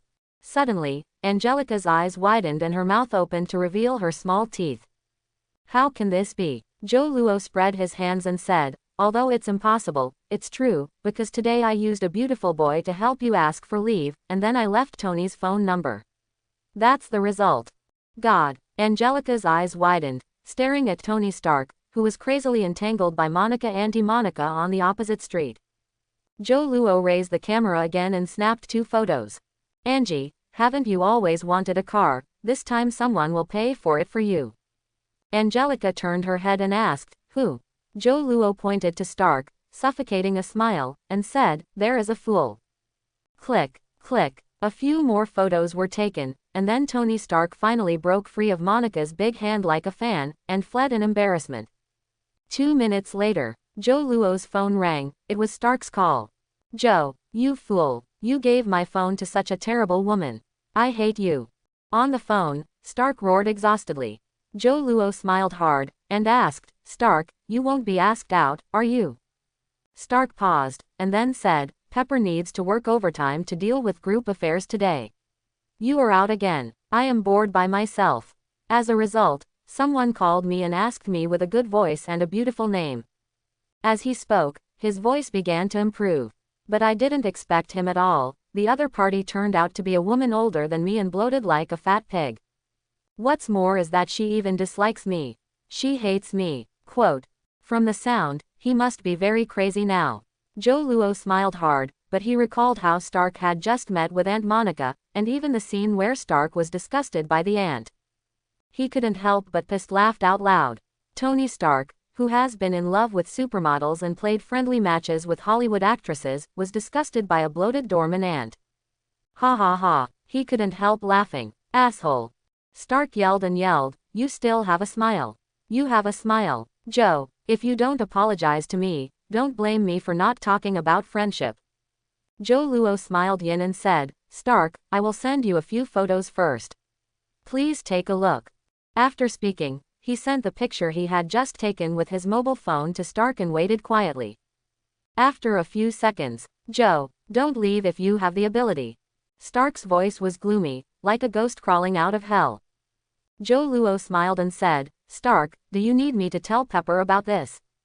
Suddenly, his face was gloomy, and Stark, who was about to put on the steel armor and fight with Joe Luo, got stuck.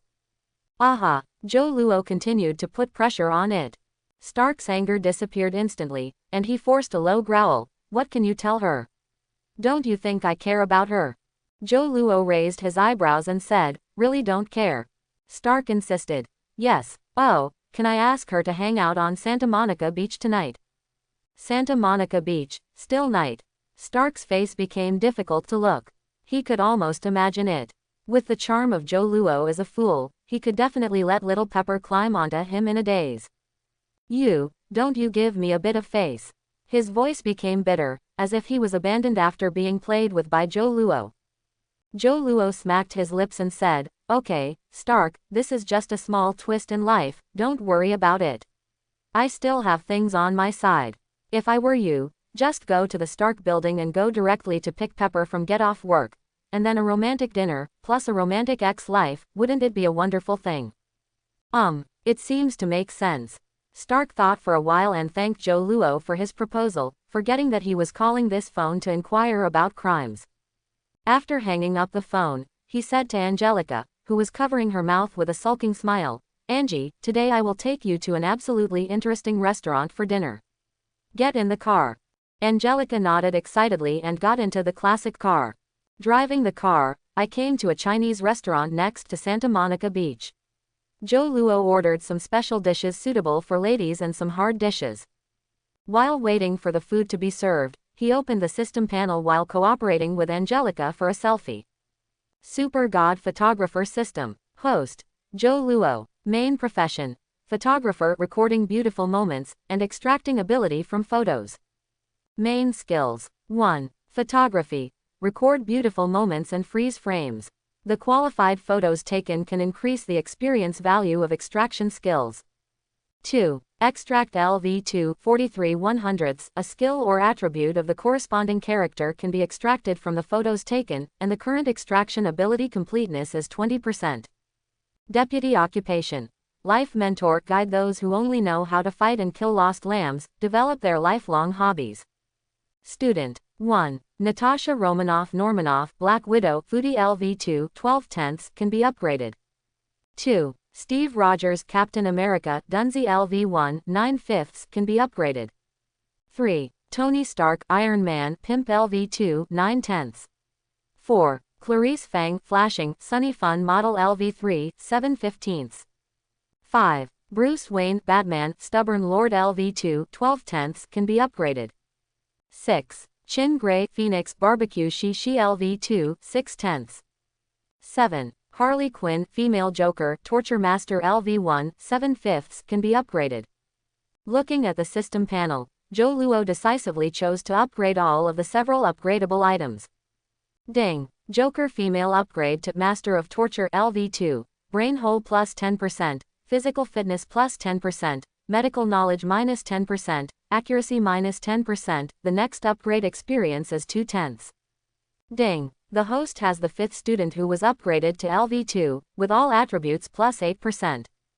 Ding! Batman upgrade to Master of Stubborn Lord LV3, Mental Freedom plus 15%, Physical Fitness Limit plus 10%, Mental Power plus 10%, Animal Affinity plus 15%, the next upgrade experience is 2/15ths. Ding! The host has the 2nd student upgraded to LV3, with all attributes plus 40%. Ding! Natasha Normanoff upgraded to Food LV3, Smell, Taste, Digestion Ability, Body Strength Upper Limit increased by 25%. The next upgrade experience value is 2/15ths. Ding! Congratulations to the host for gaining the 3rd LV3 level student, all attributes increased by 25%. Ding! Steve Rogers upgrade to Dunsey LV2, Body Control Ability Recovery 10%, Physical Fitness Upper Limit plus 10, Melee Ability plus 10%. The next upgrade experience is 4/10ths. Ding! Congratulations to the host for having the 6th student who was upgraded to LV2, all attributes plus 6%. Among the series of cold system prompts, Joe Luo felt a huge amount of heat sweeping through his body, and his fatigue was immediately wiped out. At the same time, his physical strength is also crazily strengthening in this. His physical strength has far exceeded the limit of ordinary people, and he is marching into a wonderful field. His blood, his muscles, his bones, and everything in his body are undergoing subtle changes. Roar! Comfortable! Roar let out a sigh of relief, picked up the cup on the table, and took a sip of tea. Before long, the dishes he ordered were brought up one by one, and the fragrance diffused to make both him and Angelica shine. This Chinese restaurant is good. When Joe Luo was teaching Angelica how to use the best chopsticks to eat in this authentic Chinese restaurant, Captain America, who cuts potato shreds in Washington, suddenly felt that his body seemed strange. Variety. At the same time, he felt that his brain was ethereal, and his muscles became extremely active. At this moment, he felt as if he was in the dark, he was favored by the gods.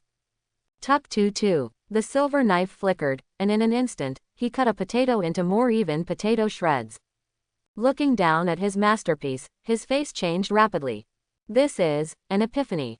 This must be the epiphany I mentioned earlier this week. He really didn't lie. At this moment, Captain America looked up to Joe Luo like a mountain, and was grateful. Joe, really a good buddy. He bowed his head and sighed, then took out his cell phone and dialed Joe Luo's number. As soon as the call was connected, he excitedly shouted, "Joe! I succeeded. I have an epiphany. I feel that my control has been restored a lot. I feel that even my body has undergone subtle changes. And my understanding of fighting suddenly gained new insights. Thank you, my dear friend." On the other side of the phone, Joe Luo vomited the sauerkraut fish bones, and calmly said, "Steve, although you have successfully taken the first step, you still need to work harder. Do you know how many times my master has had an epiphany? I had an epiphany twice. If you need someone to share your joy, I think she might be able to give you some suggestions." After that, before Captain America continued to speak, he said again, "Well Steve, I'm eating now, I think you don't want me to lose face in front of a beautiful lady, do you? On the opposite side, the joy of Captain America was blocked by Joe Luo, which made him feel uncomfortable. After hanging up the phone, he hesitated for a while and called Black Widow. On the other side of the phone, the Widow's sister sitting at the SHIELD headquarters is happily skewering kebabs. These kebabs are Turkish kebabs she finally bought after get off work, and they are still hot. She is not very surprised about the changes in her body, anyway, she has already experienced it once, and as a qualified foodie, the biggest food and delicious food is the biggest. Jingle bell. The phone ringing stubbornly repeated, and the Widow's sister who finished a bunch of Widows carefully picked up the phone to connect. Steve, if you have nothing important, don't call me casually. While answering the phone, she picked up a skewer of barbecue and slapped it. Wow, really delicious. Captain America's excitement came from the phone. Natasha Romanoff, I got an epiphany. I experienced the kind of epiphany Joe said. Black Widow swallowed the beef in his mouth, and said indifferently, oh, why is it? I felt it when I ate the skewers, and it was the second time. On the other side of the phone, Captain America was full of excitement wanting to share happiness, but was instantly wiped out by the Widow's sister and turned into cholesterol. Can you have an epiphany when you eat? He said it was difficult to accept. He has been in contact with cutting potato shreds for so long, and the potatoes cut out are enough to supply SHIELD canteen. Finally, he experienced the epiphany in Joe Luo's mouth. He did not expect Black Widow to experience it by eating silently. It's the second time. Why is the gap between people so big? At this moment, the joy in Captain America's heart disappeared, and bitterness began to fill. What? So depressed. Putting down the phone, he stared at the big bag of potatoes beside him, turning his grief and anger into strength. Tuck 2-2. The kitchen knife flashed silver, the potato shreds flew, and he entered the working state again. At the same time, Batman, who was far away in Gotham City, suddenly felt that kind of strange state. He squeezed his fists, rubbed the head of a newly bought little husky in his arms, and muttered in a low voice, Joe is really a genius. Raising a dog and playing birds can also make my ability stronger. If you come to Gotham as a guest, I must treat him well. In the Chinese restaurant, after Joe Luo's careful teaching, Angelica still failed to learn how to use chopsticks. But this can't resist her yearning for food, and you can taste the food from China with a fork. Eating delicacies and drinking the best motai aging, Angelica's face turned into a moving blush. Suddenly, boom, there is a loud noise, and the fire is transpiring. On the street outside the Chinese restaurant, a huge green figure rushed by, causing the cars on the street to whistle frantically, and even one car after another crashed together, causing bursts of explosions. Behind the green figure, the military's armored vehicle swarmed in, constantly shooting at him. In addition, there is a monster that is bigger than the green figure, with a hideous spur behind it, is chasing frantically. The street was chaotic, and many diners in the Chinese restaurant were scared and screamed by the scene. Ah, those two monsters are amazing. Angelica, who was sitting by the window, gave Roar a surprise, and then shouted at Joe Luo, Joe, let's go, these two monsters are terrible. Joe Luo calmly shook his head, beckoned to Angelica, and said, it's okay. If you feel scared, you can sit by my side. Suddenly her eyes lit up and she ran to Joe Luo's side without hesitation, a pair of slender arms directly encircling his waist. Wow, what a strong abs. Angelica took a sip of water and muttered, Joe, I'm scared. Then, he rubbed his heart like a kitten. Wow, oh my god. What a majestic pectoralis major. The little girl felt like she had a fever, as if she had a cold, and she felt a little bit drunk after drinking some alcohol. Joe Luo rubbed her soft long hair while watching the fierce battle on the street. Outside, the Hulk has come close to abomination. Boom boom boom. The two mutant monsters roared frantically, shaking the ground when they fought, and the whole street was in a mess. In addition, there are also military armored vehicles and helicopters, which are also constantly spewing gunfire, pointing directly at the Hulk. Roar. A crazy roar sounded, and Hulk went crazy amidst the successive provocations. Boom boom boom. The angry Hulk's strength greatly increased, and the hatred started a frenzied battle, and the entire Santa Monica street was severely damaged. One after another of the United States people lost their lives in this sudden disaster, and the whole area was filled with a strong smell of blood. Inside the military command vehicle, General Ross, who was commanding remotely, had a gloomy face, a little unlovable. Regardless of the outcome this time, he will be held accountable by Congress, and it is estimated that life will not be too easy. In the continuous roar and concussion, the Los Angeles police finally arrived late. Headed by it happened to be the Los Angeles policewoman Caitlin. She took the elite snipers of the Los Angeles police and rushed to the tall building next to her, preparing for a long-range attack. Caitlin was carrying a special sniper rifle, looking at the two fighting monsters in front of her with a scope, her expression ugly. "Asshole, how come there are so many monsters in this world? Is God blind?" She cursed in a low voice, then aimed at one of the disgusting eyes and squeezed the trigger decisively. Bew! With a muffled sound, the muffler burst into the air with a large caliber bullet with a special pattern and flew out silently. With a throb in disgust, he subconsciously tilted his head slightly and closed his eyes. Puff! With a soft sound, the blood burst, and the bullet penetrated into the abomination's skin and stuck on his brow bone. Roar! An angry roar erupted from his mouth, the muscles all over his body swelled with abhorrence, and he flew the Hulk with a punch and then jumped directly from the top of the building. Suddenly, Caitlin's expression changed slightly, and she quickly aimed and pulled the trigger again. The second bullet flew out. Bew! Her marksmanship was so sharp that she flew out at the moment of disgust, and landed on the collarbone of his neck. But he was stuck again and still failed to cause much damage. There was a sneer in his eyes, but suddenly his expression changed drastically. Boom! A violent explosion burst out on his collarbone, blood spattered and minced meat flew everywhere. This special bullet exploded, exploding a hole as big as a bowl in the place of his collarbone, exposing the deep bones inside. Immediately afterwards, another bullet flew over. Hate roared angrily again, grabbed a sign on the building and threw it towards Caitlin.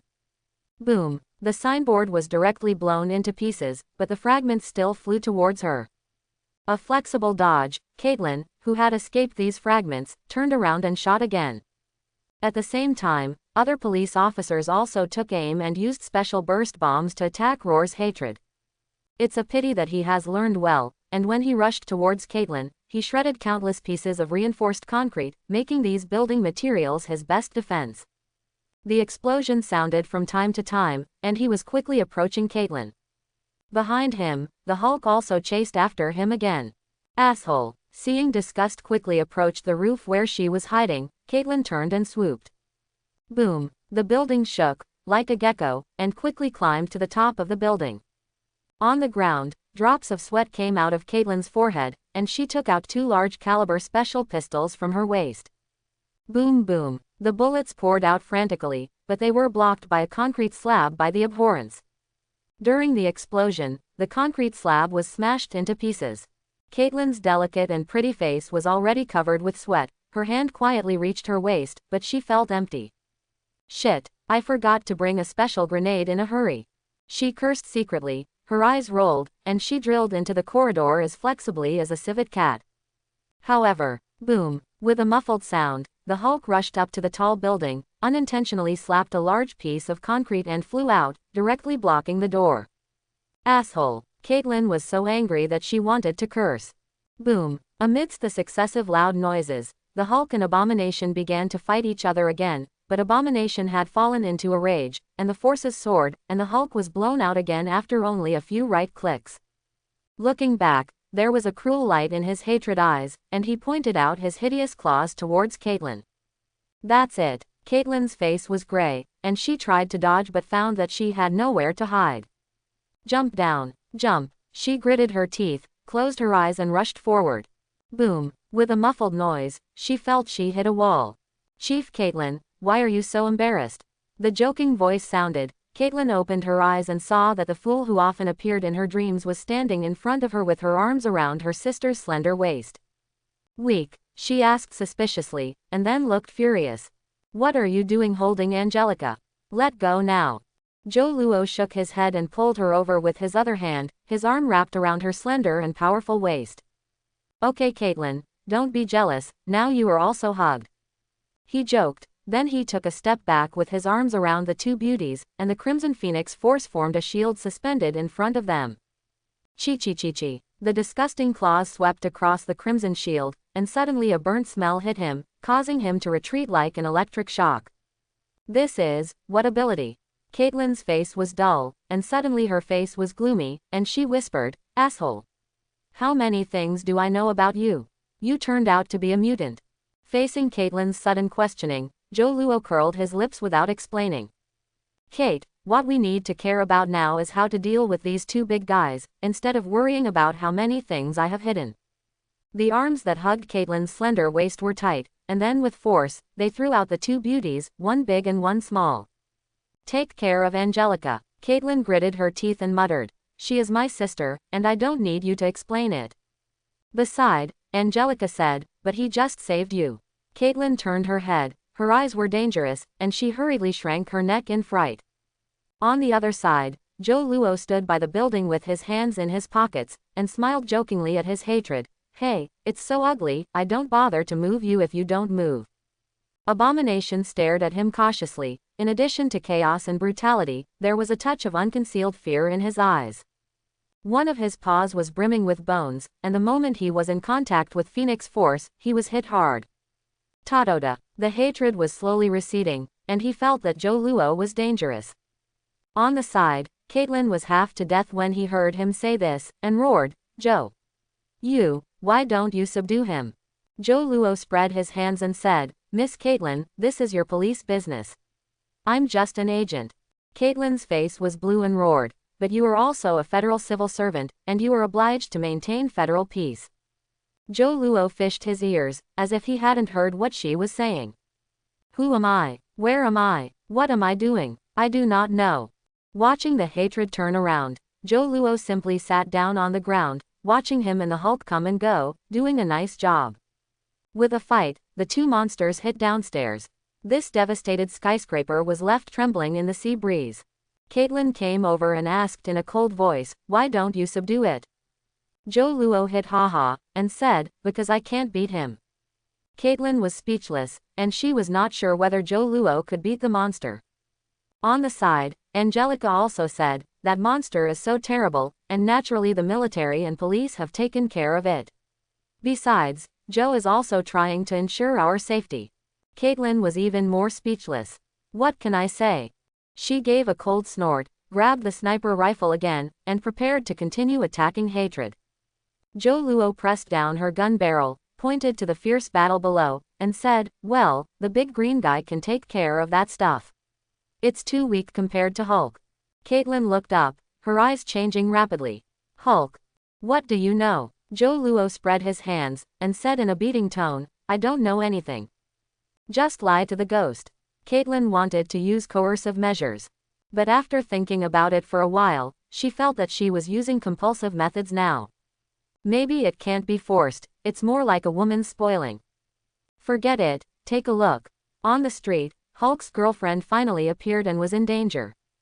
This time, he finally aroused greater anger, and anger made his strength climb wildly. Boom. With a punch, the hatred was lifted off. Boom. With a kick, hatred was stepped into the dirt. Boom, boom, boom. Hulk picked up a foot of hatred, like an angry baboon, smashing hatred frantically. The ground is broken. The stones were flying everywhere, and under the horrifying force of Hulk, the already traumatized hatred finally passed out. However, it still hasn't turned into a prototype. After overturning the hatred, Hulk's power gradually dissipated, and Bruce Banner finally turned into an ordinary middle-aged man lying on the ground. As the battle between the two monsters subsided, the surrounding Los Angeles police and General Rose crowded around, carefully approaching Bruce Banner and the hideous hatred. And General Ross, who personally directed the battle in the command vehicle not far away, slammed his fist and snarled, quick. Pass now. We must not let the Los Angeles police or other organizations or individuals take away Bruce Banner in Egypt. Milbrunsky. Afterwards, the command vehicle, escorted by two armored vehicles, rushed towards that side frantically. Upstairs, Joe Luo clapped his hands and said to Caitlyn, let's go, it's time to go down and clean up the mess. Caitlyn nodded, but her face was a bit unsightly, and said, "This matter has the military's participation, so it's not easy to clean up." Zhou Luo spread his hands indifferently, and said, "If there is anything that can't be cleaned up, it's just the military. Just do it with confidence and boldness." Caitlin rolled her eyes and walked up the stairs first. After a few minutes, they went downstairs and the military had already had some conflicts with the Los Angeles police. Driving a classic car, Zhou Luo left the unfathomable city of Gotham and returned to Washington. Boom. Throwing himself on the chuang, in a daze, the phone rang again. He connected the phone, and Jane Foster's slightly disturbed voice came through the loudspeaker. "Hello, Mr. Zhou, did I disturb you?" Zhou Luo snorted and said, "In fact, you didn't bother me, Ms. Foster. On the contrary, I should thank you for the call, or I might miss dinner." On the other side of the phone, Jane Foster looked relaxed. In fact, she made this call, but it took her half an hour to gather her courage. "I'm sorry to interrupt Mr. Zhou to rest, you should be too busy because Mr. Stark was kidnapped, right?" Zhou Luo raised his eyebrows. Since he left S.H.I.E.L.D., he has not paid attention to Stark. So he didn't know that 3 hours ago, Ten Rings fake Mandarin had started a global live broadcast. But after hearing Jane Foster's words, he had already guessed the result. "Oh, Miss Foster, you know, Tony is my best friend. So after knowing that he was in danger in Afen, as a good friend, I contacted the top mercenaries to rescue him in Afen as soon as possible. The team I hired has arrived in Afen and is searching for traces of his kidnappers. And because I was too focused, I was too tired and took a break." Quote. Zhou Luo ran the train with his mouth full, making Jane Foster look at him with admiration. This man from China is definitely a good person, otherwise the reaction would not be faster than the FBI of the United States. "Then Miss Foster, can you tell me now, are you calling to tell me something?" Zhou Luo got up and poured a glass of boiled water into it, and asked on the phone. Jane Foster suddenly recovered, and quickly said, "Mr. Zhou, through your inspiration yesterday, today we have made some fine-tuning of the laboratory equipment. As a result, some extraordinary cosmic fluctuations have been detected. If you don't eat for dinner, may I invite you to dinner and analyze these unusual cosmic fluctuations by the way?" After speaking, Jane Foster's face showed a hint of anxiety. "For the first time, I actively invited a man to dinner. Will he be rejected? Oh, unusual fluctuations in the universe." Zhou Luo frowned, and after thinking about it for a while, he discovered that there shouldn't be any incidents involving the cosmic races recently. The only fluctuation that may be noticed by Jane Foster and the others may be the changes brought about by Asgard's Bifrost during Operation. Zhou Luo relaxed and said, "Definitely, this is my honor." Jane Foster breathed a sigh of relief, and at the same time a blush climbed onto her pretty face. I don't know why, she has huge amounts of favor with Zhou Luo, a man who has only met once. The so-called cosmic fluctuation does exist, but it is not her main purpose for inviting Zhou Luo. Her real purpose is because Zhou Luo's shadow always flashes in her mind today. After learning about Tony Stark being attacked and kidnapped, she thought that Zhou Luo had also gone to the Middle East with Stark, so she made this call to confirm whether Zhou Luo was safe. Inside Jane Foster's home in the suburbs of Washington, Zhou Luo sat in front of the dining table, tasting the authentic steak of the United States.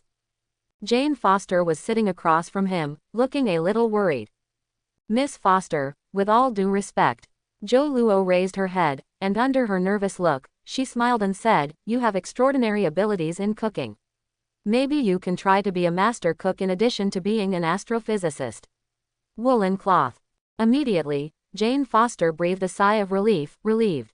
"It's good if it suits Mr. Zhou's taste. As for the cooking skills, I will also study hard." Zhou Luo raised his eyebrows, and the cold system alert sounded suddenly again. Ding! The host flicked casually, which made Jane Foster have a strong interest in cooking, and successfully opened her lifelong hobby, Sichuan Cuisine Chef LV1. "If you want to learn, I can teach you great cooking from the East." Zhou Luo shrugged, showing a charming smile. "Really?" Jane Foster was surprised and delighted. "Oh, Mr. Zhou, you are really a kind person. I heard that cooking in an Oriental restaurant is a secret. If you want to learn it, you need to worship. Apprentice." She spoke Chinese in the last two words. Although she said it awkwardly, Zhou Luo was surprised. He didn't expect Jane Foster to speak Chinese. Although I don't mind that much, if you want, maybe I can officially accept you as a disciple and teach you how to cook. Zhou Luo laughed. Mentor and apprentice. Exciting. Definitely, I am willing, but now is not the time to talk about this. I think we can talk about some other topics, some topics that make us happy. Zhou Luo's face got closer and closer, and the breath sprayed onto Jane Foster's face, making her roar suck instantly. By the way, that unusual cosmic fluctuation you mentioned, when you find it again, you must notify me. Lying on Jane Foster's soft bed, Zhou Luo's heart moved and suddenly said. Huh. Jane Foster, who was lying on Zhou Luo's chest with a satisfied circle, raised her head and looked at him with some puzzlement. If you trace the trajectory of the cosmic fluctuations, please contact me and I will investigate with you. He doesn't want to appear like in the movie, Jane Foster meets Thor again. Since the facts have proved that the encounter between the two was an unfortunate event, it would be better to keep them out of touch from the beginning. I'm so wise, Zhou Luo thought to himself. Hey, Zhou, I'm sorry to disturb you, but I think you should take a look at this. When Zhou Luo overwhelmed Jane Foster again and was about to do it again, the Phil Coulson interrupted his good deeds again. Phil Coulson, why do you always pick the best time to contact me? Just because I disturbed you at the best time, do you want to retaliate against me like this? Zhou, you, Phil Coulson snarled over the phone, sooner or later I will screw your head off, and then. Ignoring Phil Coulson's rant, Zhou Luo said lightly, hey, if you continue like this, I can hang up. Hey, okay. Phil Coulson helplessly suppressed the dissatisfaction in his heart. I think you better look at this. What is it? Seeing the video sent by Phil Coulson, Zhou Ning opened it curiously. After watching the entire video, Zhou Ning turned off the video with a green expression. You didn't try to stop it. That laboratory is legal, and all subjects are resources, so we have no right to stop. Phil Coulson explained. Shit is legal, voluntary. Phil Coulson, have you learned to use this kind of bureaucratic nonsense to lie to me? Zhou Luo exposed him mercilessly. Is there someone in that laboratory? I didn't say anything. Phil Coulson answered perfectly. Okay, but it has nothing to do with me, does it? Zhou Luo suddenly laughed lightly. Wait a minute, isn't that your woman? Phil Coulson's voice sounded a little surprised. I can hardly imagine this was your answer. First of all, I want to emphasize that I have never expressed any love to her, and I have no reason to prevent her from pursuing to become stronger. Secondly, want to use me as a gunman. Let's live 800 years. Zhou Luo hung up after speaking, and didn't even give Phil Coulson a chance to speak. This stinky woman. Zhou Luo's eyes were bright and uncertain. A few hours ago. Brooklyn, Blackwater Street. Even if this neighborhood is in Brooklyn, which is famous for its chaos, it can be considered a sinister place. Walking on the streets of Haishui Street, you can see street robbers and gangster gunmen everywhere. Speed gangs ride on Harley motorcycle roar, and drug dealers sneak up and down. Ordinary people will only be caught here. There are no bones left after eating.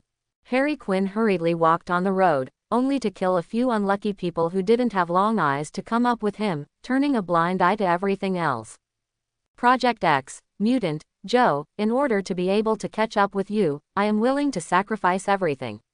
Watch it. Harry Quinn was talking while looking at the surrounding environment. Blackwater Street was full of filth and darkness.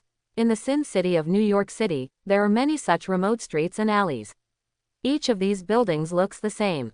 It's tattered, with graffiti painted on the walls, and cheap exterior decorations. It's a terrible occasion. But no matter how bad it is, it can't compare to the unfathomable Gotham City. Found it, it's here. Harry Quinn stopped in front of a bar. Mercenary Bar. It is also a very famous place in the Marvel Universe. Unlike ordinary bars, it offers mercenaries who spend money to sell their lives. Mercenary bars are also global chains and are found in many big cities. The Mercenary Bar in New York is exactly where Deadpool worked before the birth. I once told her briefly about things here. How could she remember it so clearly? Sitting in his classic car, Zhou Ning was on the way back to S.H.I.E.L.D. The X-Weapon project was actually the Super Soldier project. The content of this project was basically a humanoid weapon. Captain America was the product of the X weapon project. The X is not the English letter X, but the Roman numeral 10. However, the scientist in charge of this project was killed when Captain America succeeded, and was reintroduced by Stryker during the Cold War. However, he did not intend to transform people here, but took it a step further. Mutant is transformed to use mutant to make humanoid weapons more powerful. Wolverine is one of its products. I hope everyone will support it and subscribe more.